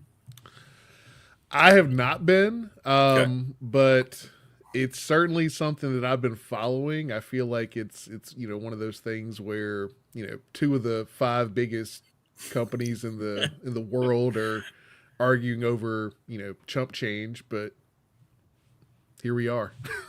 Here we are. Yes, here we are. Well, it's coming off the bye week.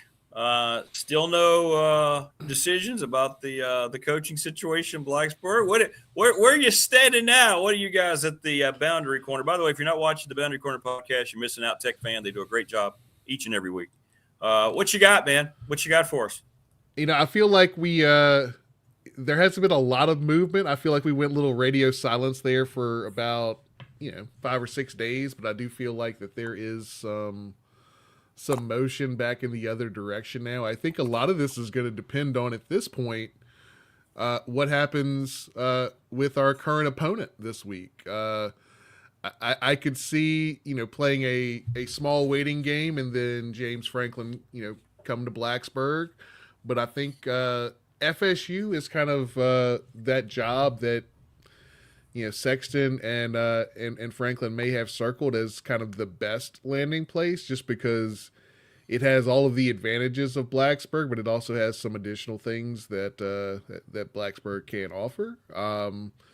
But it does have a fan base that's not going to accept less than 8 wins for very long. Very true. Very true. Yeah, it's been interesting to see how. And I'm still going to stand by it. I believe that Tech will end up with a really good football coach. I don't know who it's going to be. If it's not James Franklin, okay, right? Okay, yeah. But anyway, we'll see. We'll see how it all plays out. But yeah, I'm kind of over. Let's go ahead and do it, because it's one of those things where I'm tired of talking about it, but I also can't not talk about it. And not just because I have a podcast, but like, it's a conversation that comes up anytime I talk with an alumni or another fan, or like, I just wanted to get done so we can figure out what the next step is, right? No, I'm with you. Well, it's gotten to the point ad nauseum. I don't talk about it unless I'm asked. I mean, there's some things that I hear, but okay. I think there's a lot of posturing going on in all this at this point, but I'm still not worried about it. I think they're going to end up with a good coach because of Bud and because of Bruce, and I'm going to stand by that. I really am. So. Yeah. I mean, I think that we've, it sounds like we've got, a couple other people waiting in the wing, and they've done some diligence on those coaches as well. At what point do you move on to kind of step 2 with those coaches while you're waiting to hear back from Franklin? And then beyond that, at what point do you cut bait from Franklin and just move on one of those other guys? 100%. And it's like Todd Grantham said yesterday on the show, it's Tech's advantage was getting rid of Brent Pry in week 3, and they thought that was going to get them way ahead of the curve. Well, here we are now heading into mid-November, and they've been able to talk to him. They've had free, but they still don't have a coach, and they're losing that advantage more and more when we see more and more programs firing their coaches. So it's interesting, but again, I think it's going to be fine in the long run. I do. Yeah. And we're still further along in the process than pretty much everybody else. I don't think anybody else at this point has a coach with a contract sitting in front of them ready to sign like they have in Blacksburg. So, we're still ahead. I think every week that goes by, though, that ahead gets a little bit closer to the mean than we would like. All right. Well, as we wait for the end of the season now, 3 games, and all of a sudden none of these opponents look daunting anymore. I'm sorry, they just don't. No. Florida State, the spread is awfully high going into it. They're weird. I know they are the type of program now. You know, they look so good against Wake Forest, who then beats UVA. And then Florida State has what happened to them this weekend. I mean, what kind of a team you think we're going to see Saturday night? Florida State is, you know, for lack of a better word, very similar to us. They probably are just a little bit more talented defensively. But a lot of times the games that they play, it kind of goes as Tommy Castellanos goes. And much like with, you know, our guy Drones here, that kind of goes as the wind blows. You know, we'll see a game where they look really good. They're playing comfortable. They're doing this, that, and the third. But then they have another game where they just look lost. Make dumb plays, try to do too much. That's very much you know, a trait that I think both quarterbacks possess there.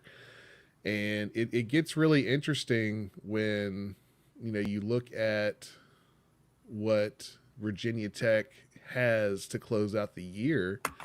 And like you said, it's not that daunting of a slate.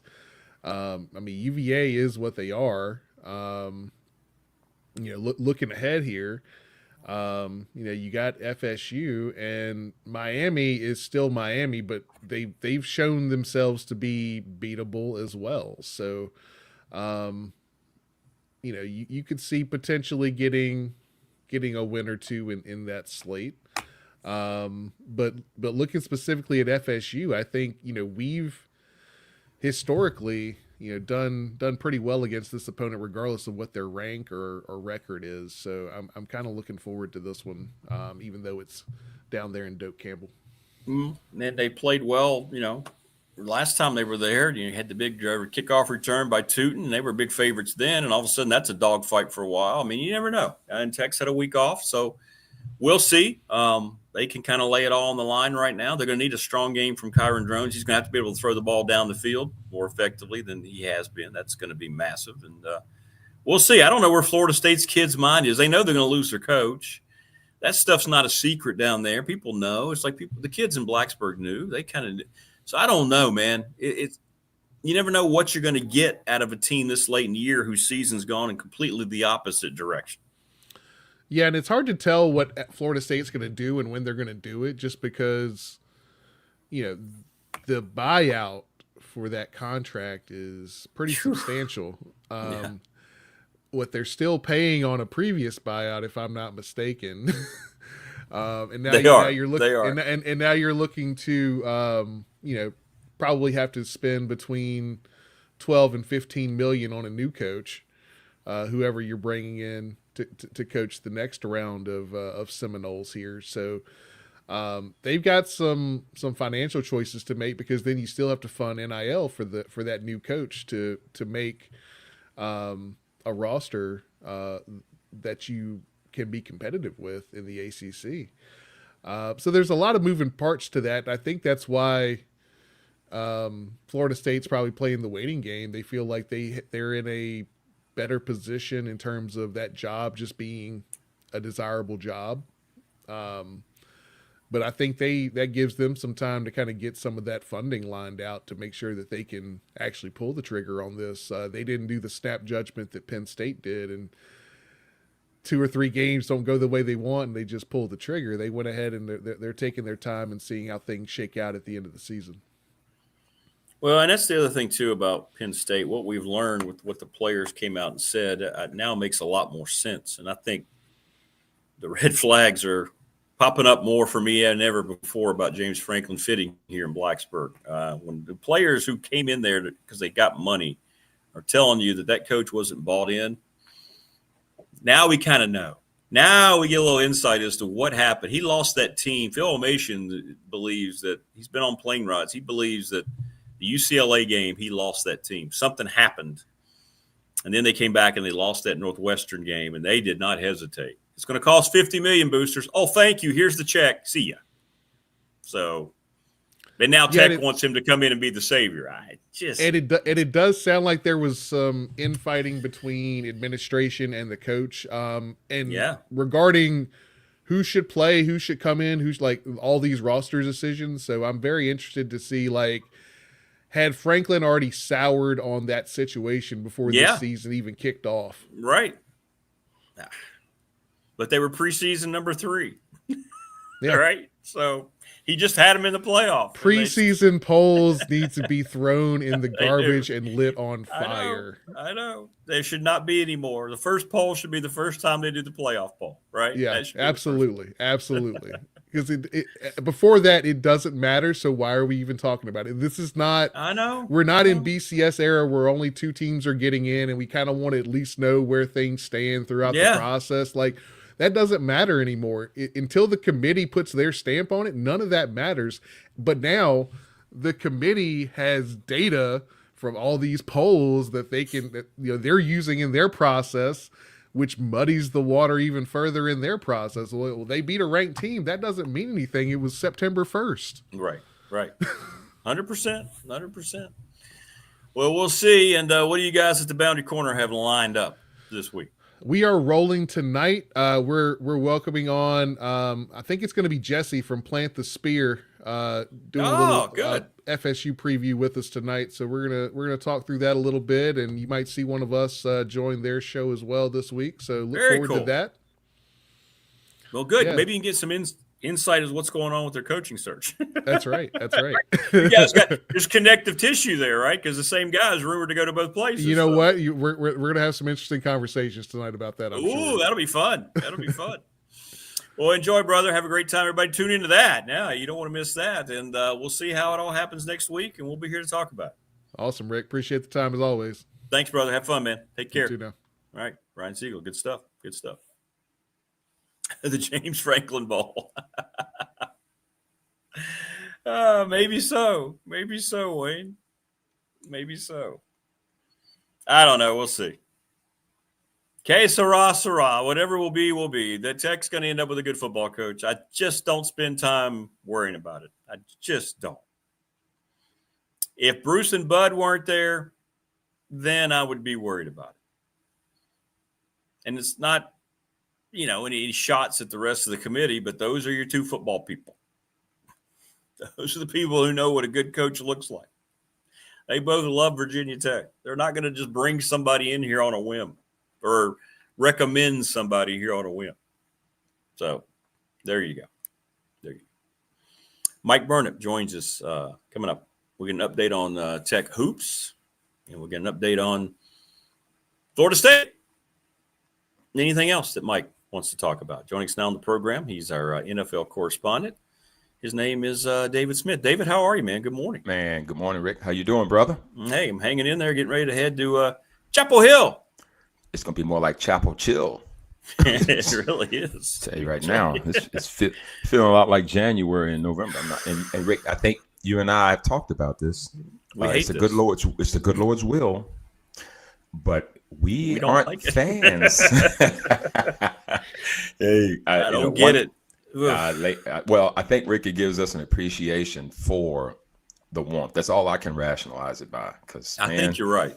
That's all I know. Because listen, so my wife Pebbles used to live in Orlando. We were dating when I was in grad school, and so I remember leaving Virginia. It was 38 degrees, and I landed in Orlando, and it was 78. And you're like, and I said to her, and she'll tell you this. I said to her, "Baby, stay here. Let me finish this degree, and we're going to start our life right here." And she wouldn't have any of it. Her family's from Baltimore. She's like, "Yeah, it's too far from my family." And I said to her then, "Honey, if you ever want to see your family, stay in Florida. They'll all come visit." That's right. And needless to say, that didn't work itself out that way. But so Rick, if I may chime out of my lane into the college football lane that so many of your great guests have. I mean, Bill Roth and Brian and all those others. Sure. I don't know enough about that, but here's what I'll say, Rick. There's not a coach or a committee or a staff or an employer that would ever have a candidate that they see as their A guy without having B, C, and D. So to your point, I think you've said it clearly the whole time. you've got competent people in the room that recognizes who they want. But they also know, just like Rick, when you're recruiting people as a staff recruiting players, you have a list. You know who you want. I'm sure they're over there with A and B and C. And I think you're right. The fact that Bud Foster and Bruce Arians, you couldn't have two greater guys in there that understand the dynamics of it. They're going to get it right wherever it lands because the job itself is that admirable. So I'm not trying to talk anybody off of any ledge. I don't know enough about it to know. I just know that you can't have that many great people. I think Eddie Royal's on it too. I think you said, is he on the committee too? Yeah, he's on it. I don't know how active he is on it, but I know those other two guys have been out in front of this thing. So yeah, I think at least he'll be a guy that can understand agent speak, maybe because he's newer to it. So whatever that all means, I just feel like Tech's gonna get the right guy and so on and so forth. And then I'll segue out of that into my lane by saying this, Rick, to start off the NFL part. This is, again, Captain Obvious moment. If you don't have a quarterback, you have no shot. Now, that may be obvious to a lot of people. I'm not just talking about a quarterback. I'm talking about good quarterback play. And this isn't even one about our games to go over today, but just watching the games from the beginning of the weekend, which was your Denver Broncos winning 10-7 5 days ago, but then last night, Rick, the same 10-7 score with the Eagles in the Green Bay. So I keep reminding folks, and you included, just take the wins, because Jordan Love, who you and I have admired and felt like was the right guy, has not played great. They've lost 3 games where the defense has only given up 16 points. And those losses at home to Carolina and back-to-back weeks in Philly last night, Green Bay inexplicably loses to Cleveland at home with Flacco. So if you think about, and then they tied Dallas, that tie is looking a whole lot worse. So quarterback play and great coaching, they run hand in hand. And the games we're going to go over today will show an example of that. And even at Tech, we speak to it at Tech, right? If you can, quarterback play can cover up a lot of sins. And right now, in the NFL in particular, that seems to be what has risen to the top. So there you go. My diatribe for this morning. No. That, and I think the overall product in the NFL is not good. It's just not. I mean, you can look with 2 eyes and see how far it's fallen off in the last 5 years. And when you have 2 10-7 primetime games by teams that are supposed to be good, that's a problem for the league. They don't care. Well, Rick, I'd be interested. So maybe we'll become debate this. So let me ask you this. Yeah. So Bill Parcells once said, and I pay way too much attention to all these quotes, but I storm in this melon of mine. Bill Parcells said, we only have the people that college sends us. That's all we have. It's like we don't have anything else to pull from. So with that being the backdrop, why do you think the product is this bad right now that we're seeing? A lot of reasons. For one, I think the league is packaged a certain way. I think the rules that are in place in the NFL are much different. The officials have way too much say into what's going on. The mindset of the player changes. It won't change as much now coming from college to the pro if they're making a lot of money in college already. But those guys get in there, especially second contracts, and the game doesn't mean as much to the current player. You can't play the game the way that you're supposed to, that you're taught to play it from the time you're young. You can't hit people. You can't go out and lay it on the line. It's too much of a promote me thing. You can't watch anybody make a play without them standing up and doing some kind of posturing. Cornerbacks who have nothing to do with an incomplete pass will do the stupid, let's put the sword in our side. The defenses will get a turnover and they run down. And if it's all about the individual, it's not about the team. And I think that's the mindset that's run rampant through the league. It's a cultural problem. Well, they don't care about the game. They don't care about the game. It's all about the other things about the game. You and I grew up, and many of our listeners, it was all about the game and how hard it was and what it meant to be part of a team and what the end goal should have been. I don't see that very often today because it's all about the individual, and that's what the NFL has wanted. They've promoted this whole thing, and I think it takes away from guys caring whether or not they go out and put out a good product. Well, I'll give you half of that. I'm not, obviously, your opinion, you're going to stay all in on it, which you should. I think that there are still some teams that does it. I'll go back to leadership. I think there are some coaches that don't have it. There are a lot of bad. That's the other part. There's a lot of bad coaches that get chosen to lead these programs? Throughout the whole thing. So you can start it back in middle school, high school. Those guys see what the pros do and what even the college people do. And so I go back to leadership, and it's just one of those to me that getting the toothpaste back in the tube, I don't know. Things change and evolve. I've never been a proponent of all this posturing after a play when the guy gets 9 yards and you jack him up. He's 2nd and 1 and you're standing over him like you did something. You know, Gastineau was probably one of the few that we used to see do it. They own the sack dance kind of thing, but he was an outlier in that. The Niners teams didn't do that with Bill Walsh and Charles Haley and those guys. But yet Michael Irvin was in the 80s and 90s, and he could not have been more flamboyant, but he was a champion. And so to me, there's always been some of this. Dion came through that time. He was a champion too. I think to me, Rick, it has to do, I'll go back to the rules aspect of it a lot. I think the defenses right now are in a place where this thing, it shifts. And as soon as it shifts one way, they'll need to find a way to fix it back. They did it with baseball. They had to get rid of the shift. The shift was just ridiculous in baseball, Rick. It was embarrassing to watch. Yeah, guys not line up a certain way. So when they do it in basketball, freedom of movement in basketball. Hey, now it's getting to be the 90s. Nobody wants to see the Pat Riley Nixon 88, 84 finals games. And so I think you're not wrong in the structure of the player.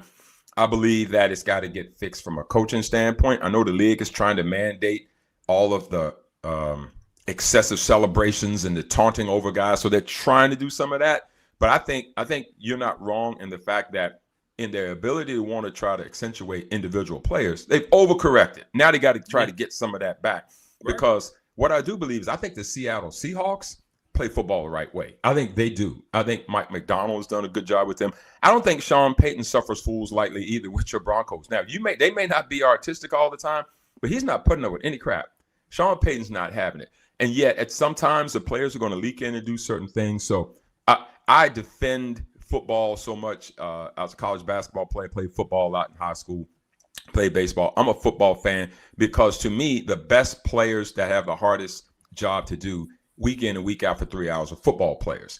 So I am a fan of seeing the product play out. And yet at the same time, my head's not in the sand. They got work to do to get better, Rick. And right now, some of the product, I think you said Troy Aikman said it the other week, some bad football out there being played. And now from a quarterback standpoint, I do think that's got to get a lot better because there aren't as many at the elite level now as we wish they were. Well, see, that's my whole problem. I'm a fan. It's always been my favorite sport. Of course. So I don't have a problem recognizing that it's, not good now. But you see, the problem starts higher up than just the players. This all starts from the mindset of organizations. And it's happened for a long time. And we learned through the 80s. I guess the first time we saw a movie was North Dallas 40. Absolutely. Players have always been treated like livestock. And I've heard players use that reference. We're just cows in the field. We're cattle in the field.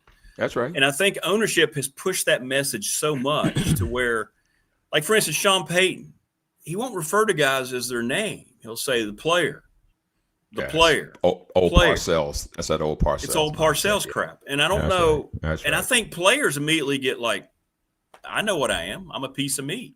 So that's why it's led to, hey, I'm going to get what I need to do. So this isn't always just on the player. It starts at the top with the whole mindset of how these things are run. These are all billionaires, and I think a lot of times they run a football team like they do all their other businesses and forget that it's not supposed to be that way when you're talking about a professional competitive team in a league. And that's where it's gotten lost to me.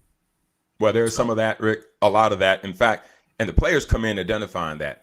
When you say it's a business, I say it's a game. And when I say it's a game, you say it's a business. The old North Dallas 40 line. I remember that. The same thing. Clear as day. It's the same thing. So I find that you do your business part and set it over here because the money, you can't carry that on the field when you're about to get your head knocked off. But it is important to recognize that guys like Kyler Murray, when it comes to, am I going to get him hurt to have to pay him this money next year?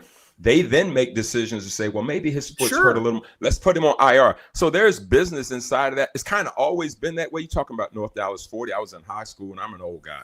So I remember the movie clear as day. Yeah. But at the same time, I think somewhere along the way, the NFL has got to continue to reinvent itself. And I hope that they will, because right now there are some things in the weekend. There's still excitement in it because There's always folks that's going to play a certain kind of way, but there's clearly some things they need to fix. No question. Yeah, they do. We'll see what happens. Yeah. But when you have 3 teams who are considered maybe Super Bowl teams playing 10 to 7 games on prime time, ouch. Kind of rough. Yeah, I can't push you back on that one. You're exactly right. All right, let's get into it very quickly now. Let's see. Oh boy, another game overseas. That's another problem, by the way, which we can get into some of that. Germany. Colts beat the Falcons. I still don't think the Colts are very good. I think they're okay, but they win the game against Atlanta, who's very poorly coached. Raheem Morris didn't work the first time. I don't know why they thought it was going to work the second time. Well, Rick, I try to root for him. Good enough guy. Atlanta is a lot like Carolina and a lot like Green Bay. I just don't know what you're going to get from them. How do they have all those weapons, that fast break football type style, and they're 3-6 right now? Here's the Colts at 8-2, and anybody could have had Daniel Jones. Anybody could have had Daniel Jones. You think Minnesota wouldn't like him back now? We've talked about that before. Ugh. But you and I talked about it too. For as much as the league may not be certain kind of things, 8 wins out of 10 games is a lot. 8 wins out of 10 games is a lot. We got to give the Colts credit for that. And Rick, right now, the front runner for MVP, to me, there are 2. And everyone's kind of said the same one. Jonathan Taylor is one of them. 244 yards rushing. And he probably still doesn't get enough attention. He did that on 32 carries. That's one of those throwback kind of. That's football back in our day. That's O.J. Simpson kind of running. That's Earl Campbell kind of workload. 32 carries, 244. Daniel Jones, 19 to 26 for 255 and 1 TD in the game. And he had a great run on second down and like 20-something that got them in position to extend that football game. The Colts are 8-2 right now, and they're sitting on a bye week. Hard to beat that right now. 8-2. If the season ended today, they would be the 1 seed in the AFC. And a lot like you said, Rick, do we believe in them? No, but guess what? You don't have to worry about it. If you get the 1 seed, you only got to win 2 home football games to get to the Super Bowl. So just like listening to Jermaine yesterday talk about high school football. This team didn't make it. That team didn't make it. You got 11 weeks and 10 games to build your resume to make it. That's the rules. That's the story. And so right now the Colts are doing their part. And again, as they said on the bye week, and 3-6 Atlanta. Right now, I picked them to win the division. They've got work to do. They played 9 games. Still got 8 games left to play.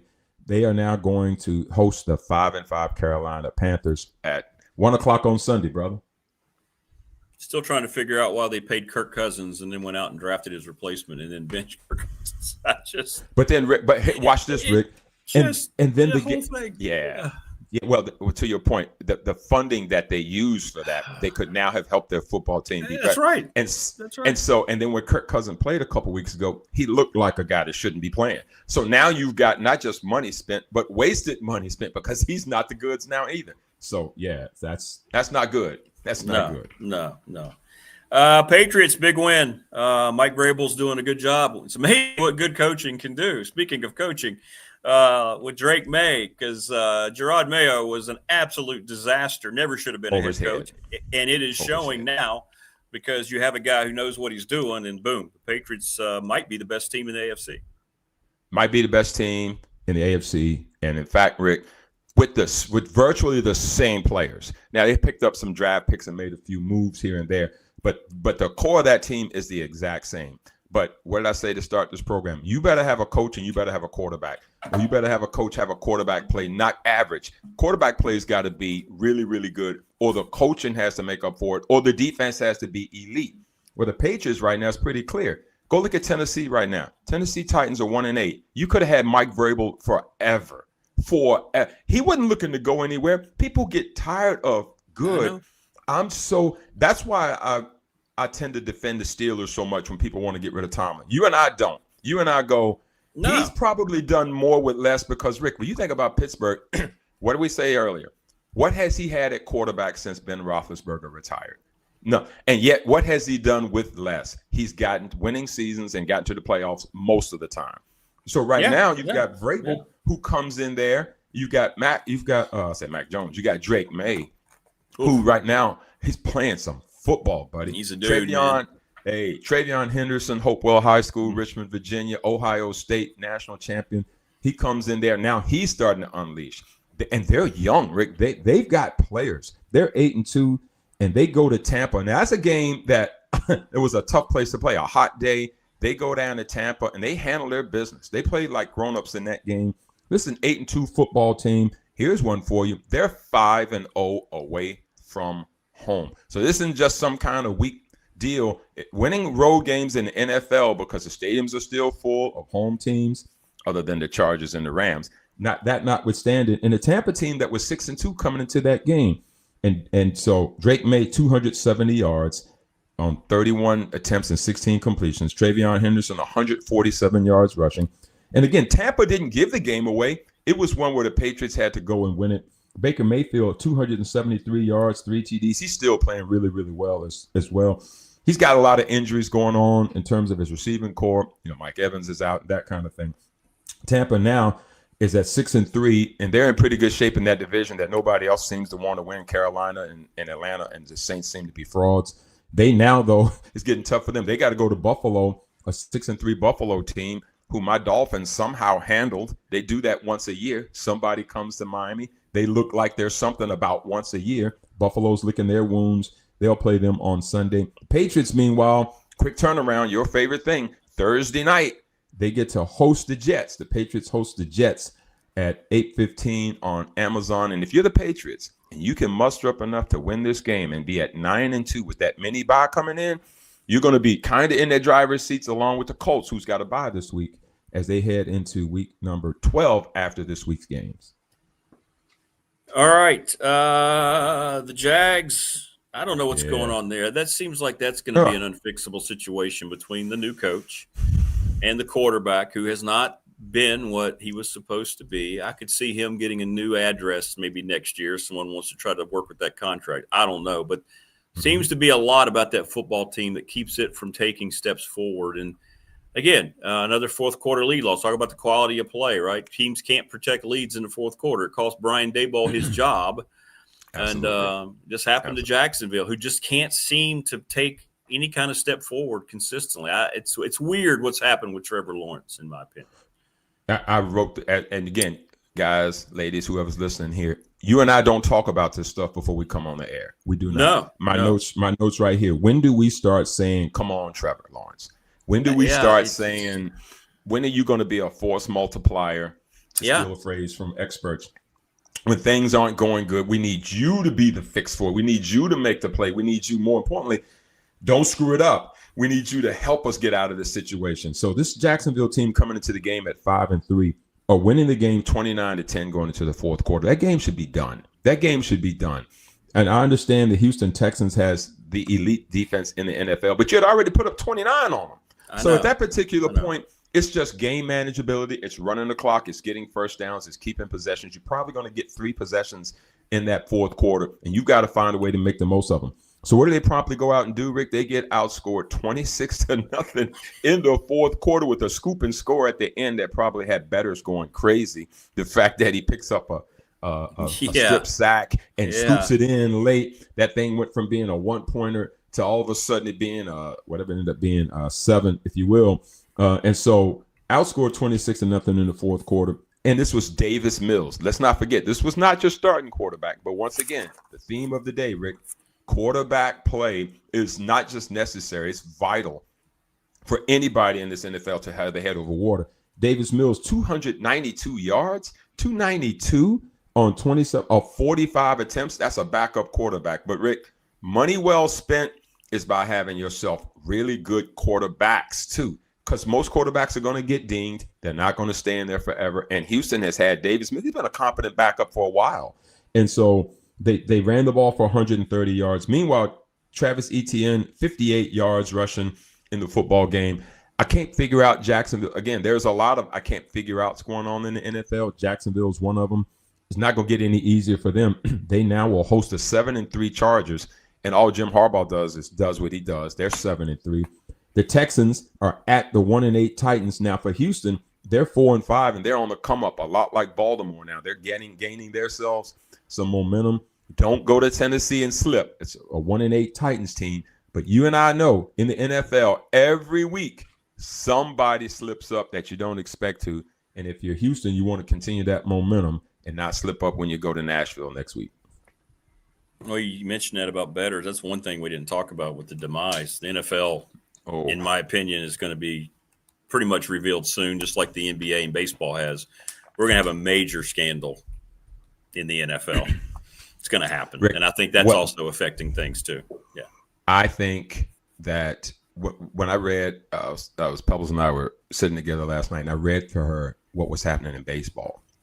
These things that are happening with these pro athletes is just the tip of the iceberg. There's going to be a lot more of this happening. Maybe not to the depths that some, but in some cases, it's going to be more than they expected. Because it's just too available. It's just way too available. And so again, Rick, out of these kinds of things is when they'll start to change stuff. No question. Yeah. It's going to be interesting. All right, real quick. Steelers, they can't be consistent. Speaking of Mike Tomlin, that was a bad loss for them. That really was, especially the way that they lost. And Aaron Rodgers looked his age, to say the least. Didn't want to get hit.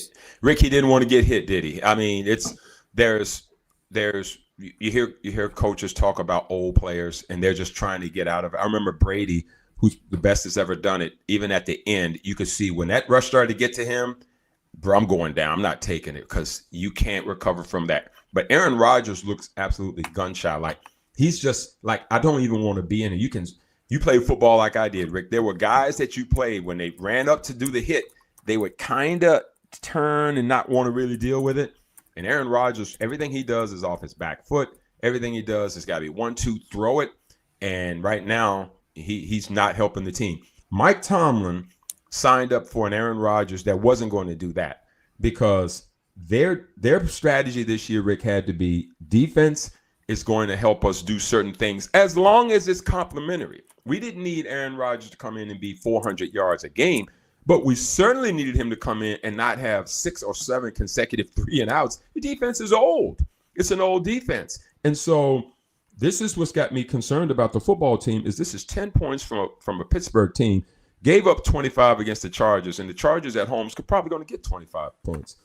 Here's the deal.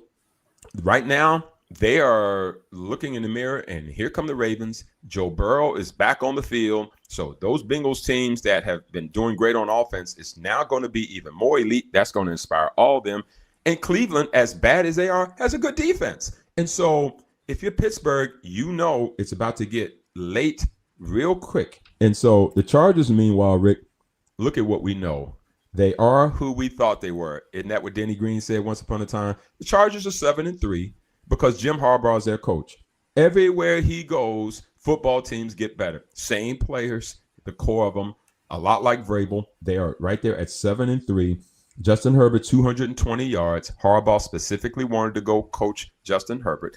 He's got a good defense around him. They're top in the league. Rick, like I told you last week, in the top 10, your division has 3 defenses in the top 10. So they play the Jags at 5-4 next week. Meanwhile, the Steelers will host the Bengals at 3-6, and that won't be a gimme either. All right, how are we looking on the top 4 now after the weekend? No changes. No changes, Rick. The Colts are at number 4 at 8-2. The Broncos are kept at number 3, 8-2. The team that we haven't even talked about today that might be the best team in football, those LA Rams, your Rams, are at 7-2 at number 2. And I kept the Patriots at number 1 at 8-2. Honorable mention to the Seahawks, Chargers, Lions, and the team that we didn't expect. How about the Bears at 6-3, creeping into the mix too? So there's the hot 4 after week number 10, sir. All right. Felt like I had a bad week of picks. No. You were 3-2. The only game you lost was you lost the Jags, which should have won. That was a win. And the Steelers, brother, and the Steelers. You had the Steelers. I believed in Tomlin. Yeah, you did. And I was 3-2 also. I lost the Bucks home game, and I had the Niners, and boy, that wasn't close. How about that? The Rams handled them. And I'm 1 game ahead of you, Rick, at 20-15. You're 19-16. Okay. All right. Heading into week 11, brother. So here we are. We'll get started. Panthers at Falcons, 1 o'clock on Sunday. Carolina at Atlanta. Who knows who's going to win this one? Oh, my Lord. Jeez. I know. Division game. Call it what you want. 5-5 versus 3-6. I know, man. Look at my man. I'm gonna go Atlanta because they're at home. How about that? Just because they're at home. I'm with you. Same. I'm going to take Atlanta too. Painful. Yeah, because somebody's got to win it, right? Because somebody's got to win it. Wow. A couple decent matchups here. We got Tampa Bay and at the Bills. Both teams coming off a loss. Both of them 6-3. Both of them needing to keep momentum right now. Tampa at Buffalo. Yeah, I don't think the Bills are very good. I really don't. I know they have a great quarterback. I don't think the Bills are very good. And they can't stop the run, and they don't have weapons, but they are at home. They are. I'm going to go with Tampa.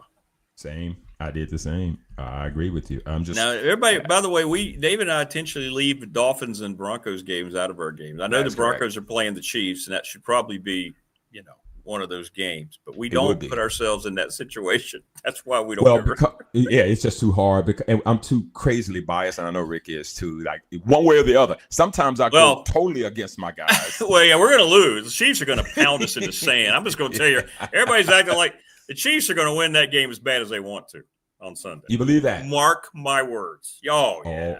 Broncos. I can't wait till next week. We're going to see. Coming off of a bye, we'll see. We'll see. They're going to just, Mahomes will riddle them. Yeah, it's going to be ugly. Here's what you need. You need some help then. So here you are. Division. We do. Your division Chargers are going to Jacksonville. You need to be a Duval fan. 1:00 game on CBS. Chargers going to Jacksonville. Jacksonville coming off of that horrific loss.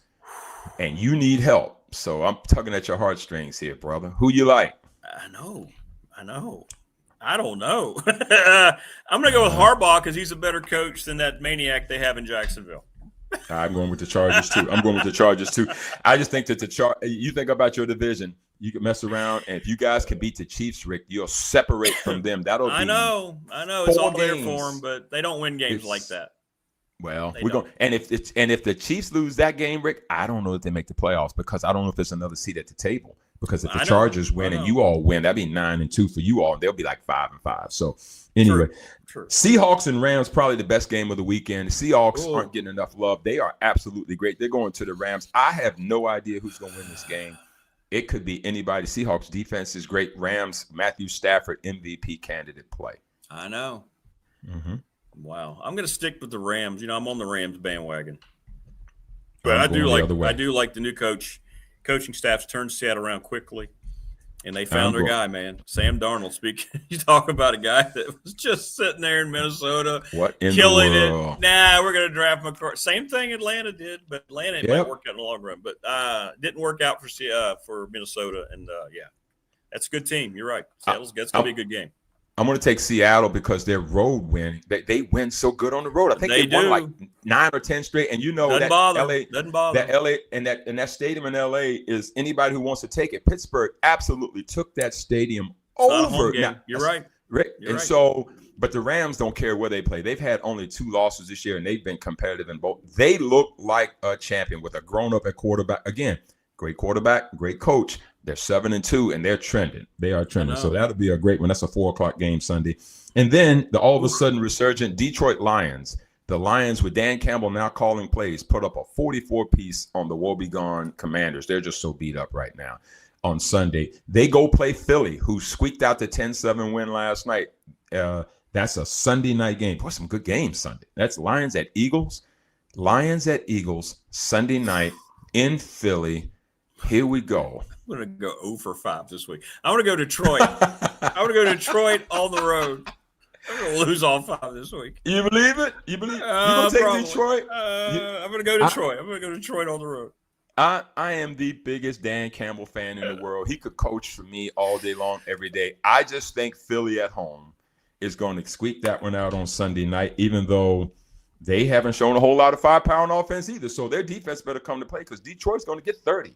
They're probably going to get 30, and so I don't think weather's going to be an issue. Look like things are going to clear out, and so we're going to really see what happens with these picks, Rick, after this week. There's some doggone good games out there, and that wraps up week number 11 for the picks in the NFL with the Colts and the Saints on a bye week. That's alpha and omega. The Saints can't find a way.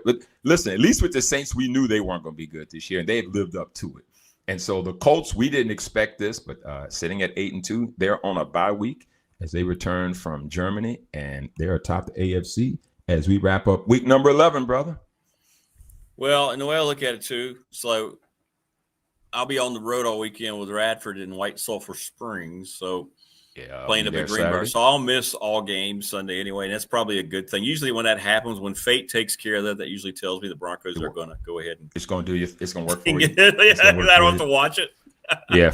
For those of us that believe in things such as fate, if you wear a certain shirt like I did on Sunday and the Dolphins beat the Bills, I promise you, I'll be in said shirt Sunday morning. Sunday morning we play because it had nothing to do with the training that they do. It has everything to do with what clothes I wear. Correct. I mean, that's how it works. Don't you guys know that? 100%. Pay attention to this stuff. Absolutely. What are people thinking? I don't know. We're gonna have to help them, Rick. That's why we have this show, brother. We got to help them out. Yeah. I don't know if I'll see you tonight. You're going to Chapel Hill, right? Be right there, brother. Already ready to go. Representing the Radford Red, man. We're going to need all the help we can get. Yes, sir. Look for us because in Carolina, they have visiting radio up. We'll be up somewhere in the stands. So we'll be up there. Yes. They got us like midway up on their press row. I'll have to ask Burnop if they still – I think they still do that. So. Is it ACC Network game tonight by any chance or just ESPN? Yeah, Wes Durham's on the call. Oh, Wes going to be on the call? Yeah, we've been talking about the game. Yeah. Oh, yeah, I got to reach out to him. I'll give him a shout when we get down there, man. Let him come over and say hi to wifey. He's a bigger fan of Pebbles than me, as he should be. So I'll make sure he comes over and gives her hugs for sure. Yeah. Well, come find us if you have time. We'll be up there soon. I'll look for you. You got it, brother. Are you all staying tonight? Y'all coming back after the game? No, we'll come back. Come on back tonight. Yeah so you're up and back for you. Up and back. Up and back. We always try to go up and back when we can. Yeah. Heck yeah. That's the easiest way to go, man. No bags to pack. Just go get it in. No question. Just go get it done. Go do your job. Come home. That's right. There you go. Got it, brother. Well, let's root for the good guys tonight. I'm a Carolina lifer. That's the only team beside my Highlanders that I root for and wear gear for. I do wear Hokie stuff for football, but I'm a Carolina basketball guy through and through, except tonight, as you see. Well, they're going to have to deal with Trimble being out. That's going to hurt. Yeah, that's going to hurt them. Yeah, we'll see. Yeah, like see how our guys go in there and just give them something to think about. That's what we need to do. They will. They'll play okay. They'll play okay. I think so. I think you're right. All right, man. Well, we'll see you tonight. Got it, Rick. See you, brother. Appreciate it. Good stuff. There you go. David Smith, the Radford University Hall of Famer. He'll be there tonight, Chapel Hill, as will I, when Radford takes on North Carolina. Now number 18 in the country, North Carolina, by the way. And we continue to roll along. He's joining us now on the program. He's been doing it for 43 years in the football booth at Virginia Tech, and there he is, Mr. Mike Burnop. His appearance brought to you by Louise Baker, the Louise Baker team, Long and Foster Realtors. Good morning, Michael. How are you? I'm good, Rick. How about yourself? Doing all right, man. How was your weekend travel in Uncasville? It was good. You know, we got up there after our flight got canceled. They had to rebook it because of all the air trouble. So we got up there a little bit later than we thought. But it was good. You know, once you get out of the car at the hotel, the Mohican Sun, the casino, you don't come back out. You don't see the outside until you leave. That's right. That's right. I mean, everything is indoors. So that's a pretty cool place. Second time I've been there, the arena seats about 9,500 people. And the Connecticut Sun, of course, play there. They play their games there. But it's amazing, Rick. There was so much going on. They had a Christmas show going on. There must have been 5,000 people going through the line. I mean, it was backed up as far as you could see. And then they had dance competitions and cheerleading competitions. And then there were people, we went to shoot around at like 10 o'clock in the morning, and at 9, quarter till 10, there were people in the crap tables for rolling dice. I mean, that place was hopping, man. I'm telling you. It's a great place, and the food was excellent. And good time. They do a nice job running that tournament. And then you had one heck of a basketball game, huh? Virginia Tech finding a way in extra. Yeah. Yeah, they did. They do a nice job with the tournament. The first game was a good game too, because South Florida was playing George Washington, and that thing almost went to overtime. It was back and forth, and they had a little scuffle at the end of the game. So we got on the broadcast a little bit later than we thought. I thought it was going to go to overtime, and then our game goes to overtime. But yeah, Neo was fantastic. 33 points. He was as good as advertised, and they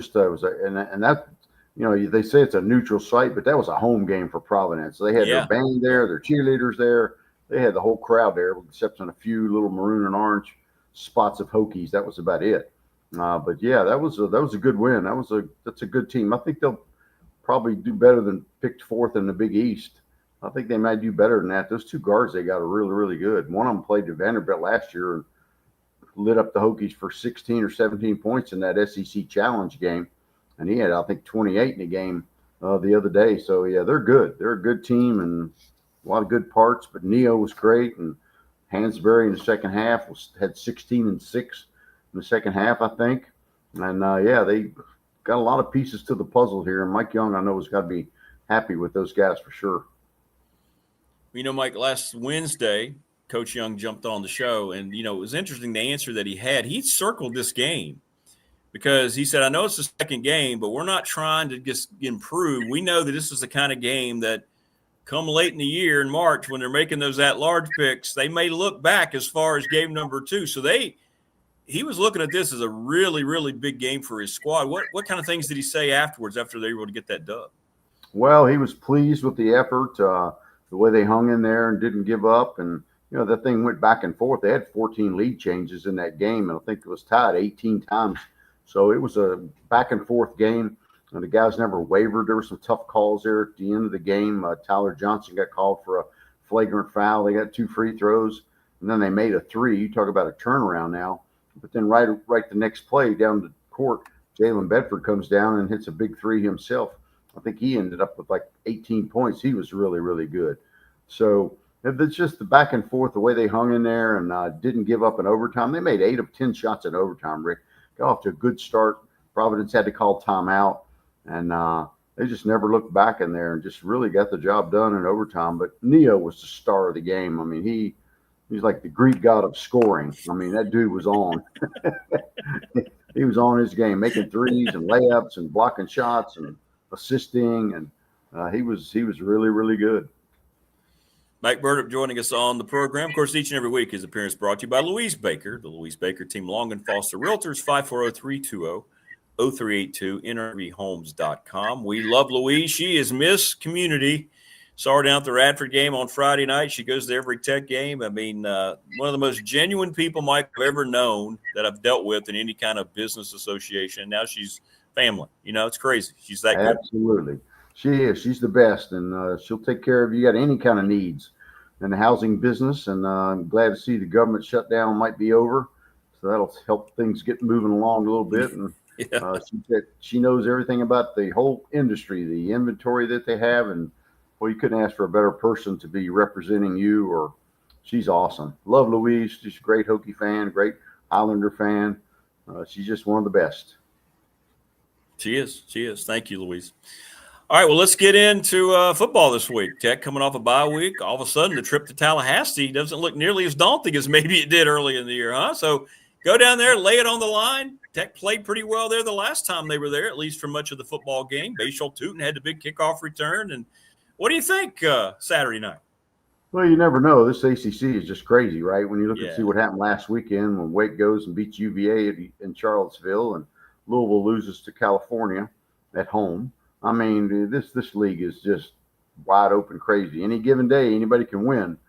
And I don't know the mindset of Florida State. Their coaches on the hot seat. They're 4-5. They've not played great. They lose to Clemson on the road. And, Castellanos is like up and down. And, I think he's the whole key to their team. And the Hokies have had pretty good success against Boston College when he was the quarterback there. So I think they got a good chance to win this game. The environment will be difficult to say the least, but Castellanos, when he can run the ball and he's comfortable and can pass it, he's dangerous. But if you give him a lot of heat, like he got sacked 5 times against Clemson, if you get the heat on him, he'll make a mistake or two here or there. And it's kind of funny when I think it's in the games that they have won, he's only thrown the ball about 14 times.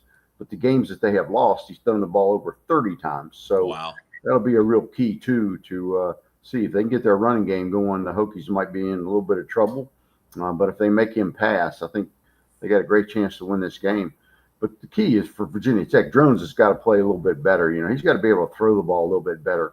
He had 76 yards against Louisville. That's not enough. You got to have a better mix. They ran the ball pretty well against Louisville, better than probably anybody in the league had done thus far, 160 some yards. But, 76 yards passing is not good enough. And, they targeted the Greens, Aiden Green, Donovan Green, I think 7 times. They only had 1 catch between them. You got to get the playmakers the ball, and that's going to be a real key for the Hokie Saturday night. Yeah, it is. I think they definitely have things in place, and throw the ball better. Get the ball down the field a little bit through there. They have to throw the ball a lot better than they did against Louisville, so they're not so one-handed, if you will. But I think what you said, Mike's true. I just don't know what the Florida State kids' heads are at. They know what's going on. They know the noise. Like, you can't hide from it. Tech players knew what was going on. So how do they come out and play these final few games? I don't know. Maybe Tech can go down there and pounce. They played well on the road, So. Yeah, they got those splits on the road, beat NC State and lost to Georgia Tech with some big runs that they had and couldn't stop the run late. Yeah, but yeah. They had to lead there for a while there, and it was I mean they could certainly win this game. They just got to play well in all three phases. And the other thing on special teams, you got to get that shored up. Their punt coverage team has been just dreadful. I mean, they had the big return against South Carolina, and then the other day Lacey, had 3 returns for over 100 yards. Had a big one down to like the 5-yard line. You got to shore up your punt coverage team. Nick's done a great job punting, but you can't outkick your coverage and leave a big lane open and then give yourself a big return, because then you're back against the wall. And that was the thing about, against Louisville, the field position in that game favored Louisville heavily, especially in the second half when the Hokies couldn't get anything going after having the lead in the first half. So, I think they can certainly win this game. They got the mindset to do it. It's a 3-game push, as he said, and I think, when you look at the way the Hokies came out after the first open date, they played pretty well.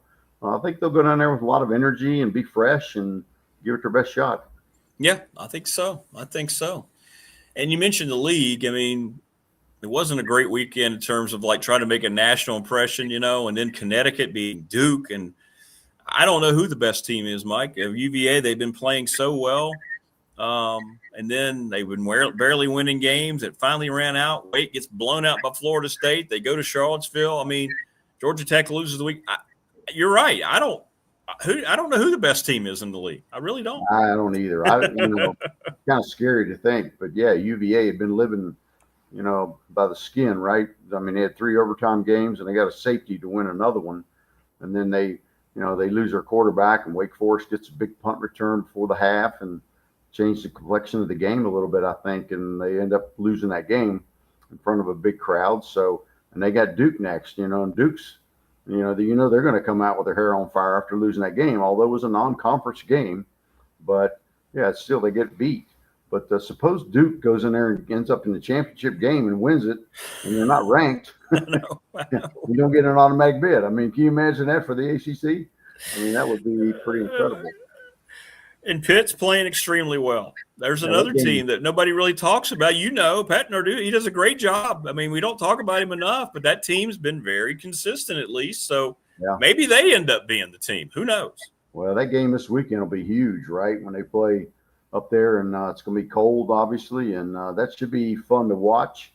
And, he's got a great shot at it. That new quarterback, when you got to give him credit. He had the will, whatever you want to call it. He pulled his quarterback and put that freshman in, and the kids played great.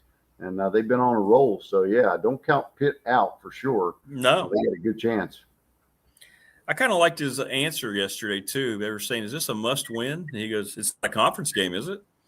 He goes, how do you think we're going to make the playoff? Beating Notre Dame? He goes, no. I like that. He's we got to win our we got to win the ACC. The ACC game, it'd be a big game because it's the next one. But that was interesting the way he answered that question. Yeah. He'll have them ready to go, that's for sure. And that'll be probably Notre Dame's toughest game left, to say the least. And then I think Pitt's still got to play Miami, right? I think they still have them. Yeah. So that'll be interesting for Miami going up there in that cold.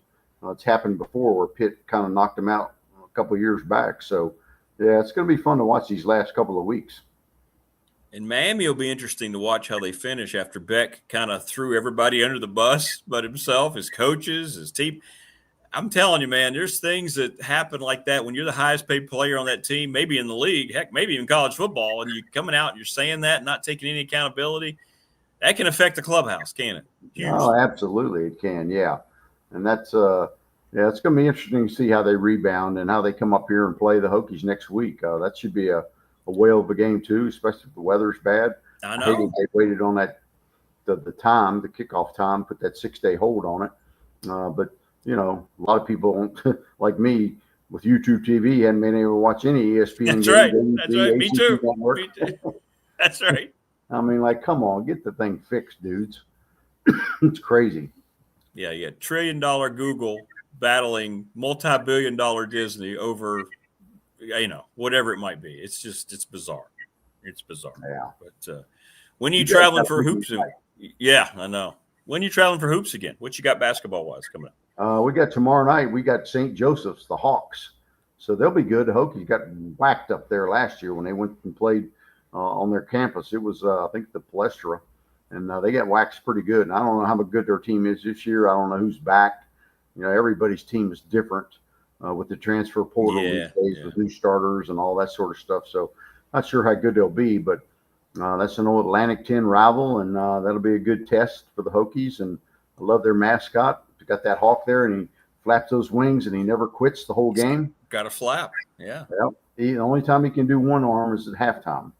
That's right. That's right. Yeah, he can switch arms if he wants to and kind of rest. Yep. So if you go to the game, look out for the hawk. He'll be out there flapping his wings the whole game. That's right. That's a pretty good tradition there. And we got them, and then go to Tallahassee Friday, and then come back and play Charlotte on Sunday. I'm not sure how we're going to make that game, but it's at 2:00 Sunday afternoon, and we've got a night game in Tallahassee. So if something happens with airline travel, which is quite likely these days, we could get there a little bit behind. Are you scheduled to go out early Sunday morning? Early Sunday morning, but we don't get to Roanoke till like 10:40, and that's a 2:00 game. And you know how stuff is getting back to Roanoke, so sometimes it's not as easy as it looks. No, you're right. You're exactly right. Well, maybe somebody good natured can say, hey, you know what? I'll leave from Blacksburg Airport. I'll meet you guys down at Roanoke, and we'll just fly you right into the Blacksburg Airport and get you there all the time. That'd be great. That would be nice if we could do that. Nice if you get back on the team charter and come back after the game, but I think it's a wives trip, and they're pretty full. I think it's full. So that was one of our options too, but they didn't have any extra seats. And so, if we could find a big donor, that would be nice to slip us down there and back.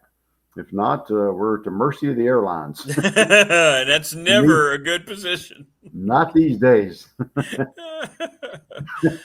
Well, listen, man, safe travels. I hope you can make it back and enjoy the game tomorrow night. And it's going to be interesting to see how it all plays out. And thanks again to Louise Baker for helping bring Mike to the program. So, good luck to you guys tonight, too. That'll be fun down Chapel Hill. That's always a great place. And you guys will be up top. It's on the kind of the concourse level, sliding around the corner a little bit. That's the way it is nowadays. But and it's not a bad vantage point at all, not bad. But you want to be down there for basketball. You want to be courtside, It is what it is. It is. That's true. But that was a great win they had over Kansas. I was able to watch that the other night at the hotel, so that was good. Really good win for them. We'll see how they do without Trimble. It's early in the year. Big year for Hubert Davis. Big year for Hubert Davis. So looks like he's got a good team. So does you guys are good. Yeah, I think so. I think they are going to be good. I think so. Well, all right, man. Well, listen, safe travels. Have fun at the game against St. Joe's. Let me know how the Hawk does flapping his wings, will you? Keep an eye on the Hawk for you. And thanks to Louise. And you guys have good luck tonight and safe travels. All right, brother. You too, man. Talk to you next week. All right, Mike. See you. Be good. There you go. Mike Burnop, the best, joining us on the program. Thanks, Louise Baker. Louise Baker, Team Long and Foster, 540-320-0382. Again, Louise helped me and my brother out so much during my mother's passing and her home and all that. And it was a very tedious thing. You're not in the mood to do any of that when you lose someone. And she made it a lot easier, and I'll never be able to thank her enough. And she's a family member. So we love you, Louise. We really do. Thank you. Thank you so much. But it's going to be interesting tonight. Go to Chapel Hill, check us out. Mike's got St. Joe's, and what he's talking about, the Hawk. Now that Hawk, he has to keep his wings flat the whole game.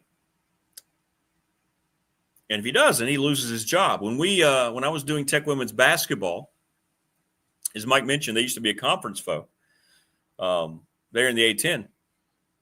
And we went up there to play conference games, and I talked to the mascot, the people in charge, and they've had to let people go who didn't live up to the tradition. Now, I don't know if they do it anymore, but somebody said they had somebody constantly filming and watching the Hawk, make sure he did his job. How great is that? It's good stuff. Good stuff.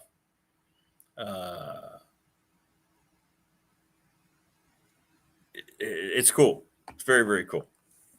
But in any event, Tech at home revenge game against St. Joe's.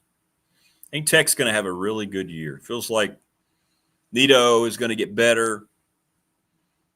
Mike Young, he's always great, but the way he seemed like he had a different focus about this team, So to me, that seemed very, very good. So I think they're going to have a really good season long term. Tech basketball. Feels like it. Oh, yeah. Hang on for a second. Because no, Rodney, I'm going to ignore you. We're not going to say go Heels today with the Highlanders going there. So Megan Duffy, the head women's basketball coach, reached out, and we're going to have her on soon. But she wanted me to promote the Montgomery County Christmas store donations at Castle. So that's happening this weekend. So on Saturday and Sunday, they will be collecting new toys to donate to the Montgomery County Christmas store. So go help out Virginia Tech women's basketball, the donation drive. Women's basketball plays Coastal Carolina, and the men, as Mike mentioned, play Charlotte. And that will be on, let's see here, make sure I get the dates right. That will be on November 16th, 15th, and 16th, okay? So November 15th and 16th, go help out Coach Duffy and the Tech women's basketball team. So we appreciate them reaching out to us. They watch the program. Good morning, Coach. And we'll have you on soon. But go help them out and help unfortunate kids who do not have the means. And that's always a great vibe, man, when you can provide toys on Saturday and Sunday. So that's great. Great. So go help them out. Go help them out. And we appreciate them reaching out. So good luck with the drive. Maybe we can get Coach on the next week after the drive and see how it went. That'd be great. That's this weekend. To go help out underprivileged children, because that's what the whole thing is about. It is. Especially when you get older and you don't need any more stuff. You may want more stuff, but you don't need any more stuff. And it's supposed to be about, we're supposed to be here to help each other. That's what the world is supposed to be.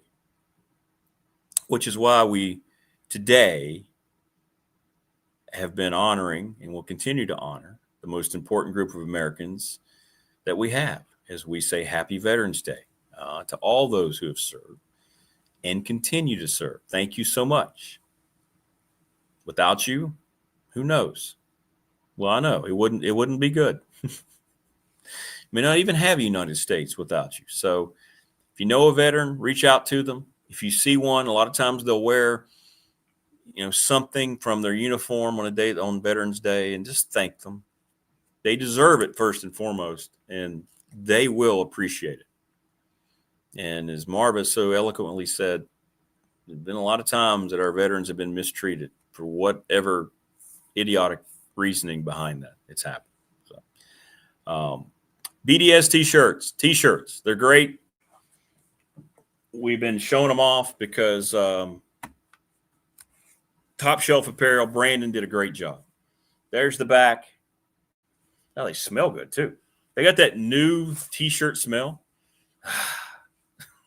You put that in a cologne, and there's the secondary logo up front. Man, that does smell good. $20 if shipped. $20 if you're local and I get it to you, and then $27 if you want it shipped. Okay.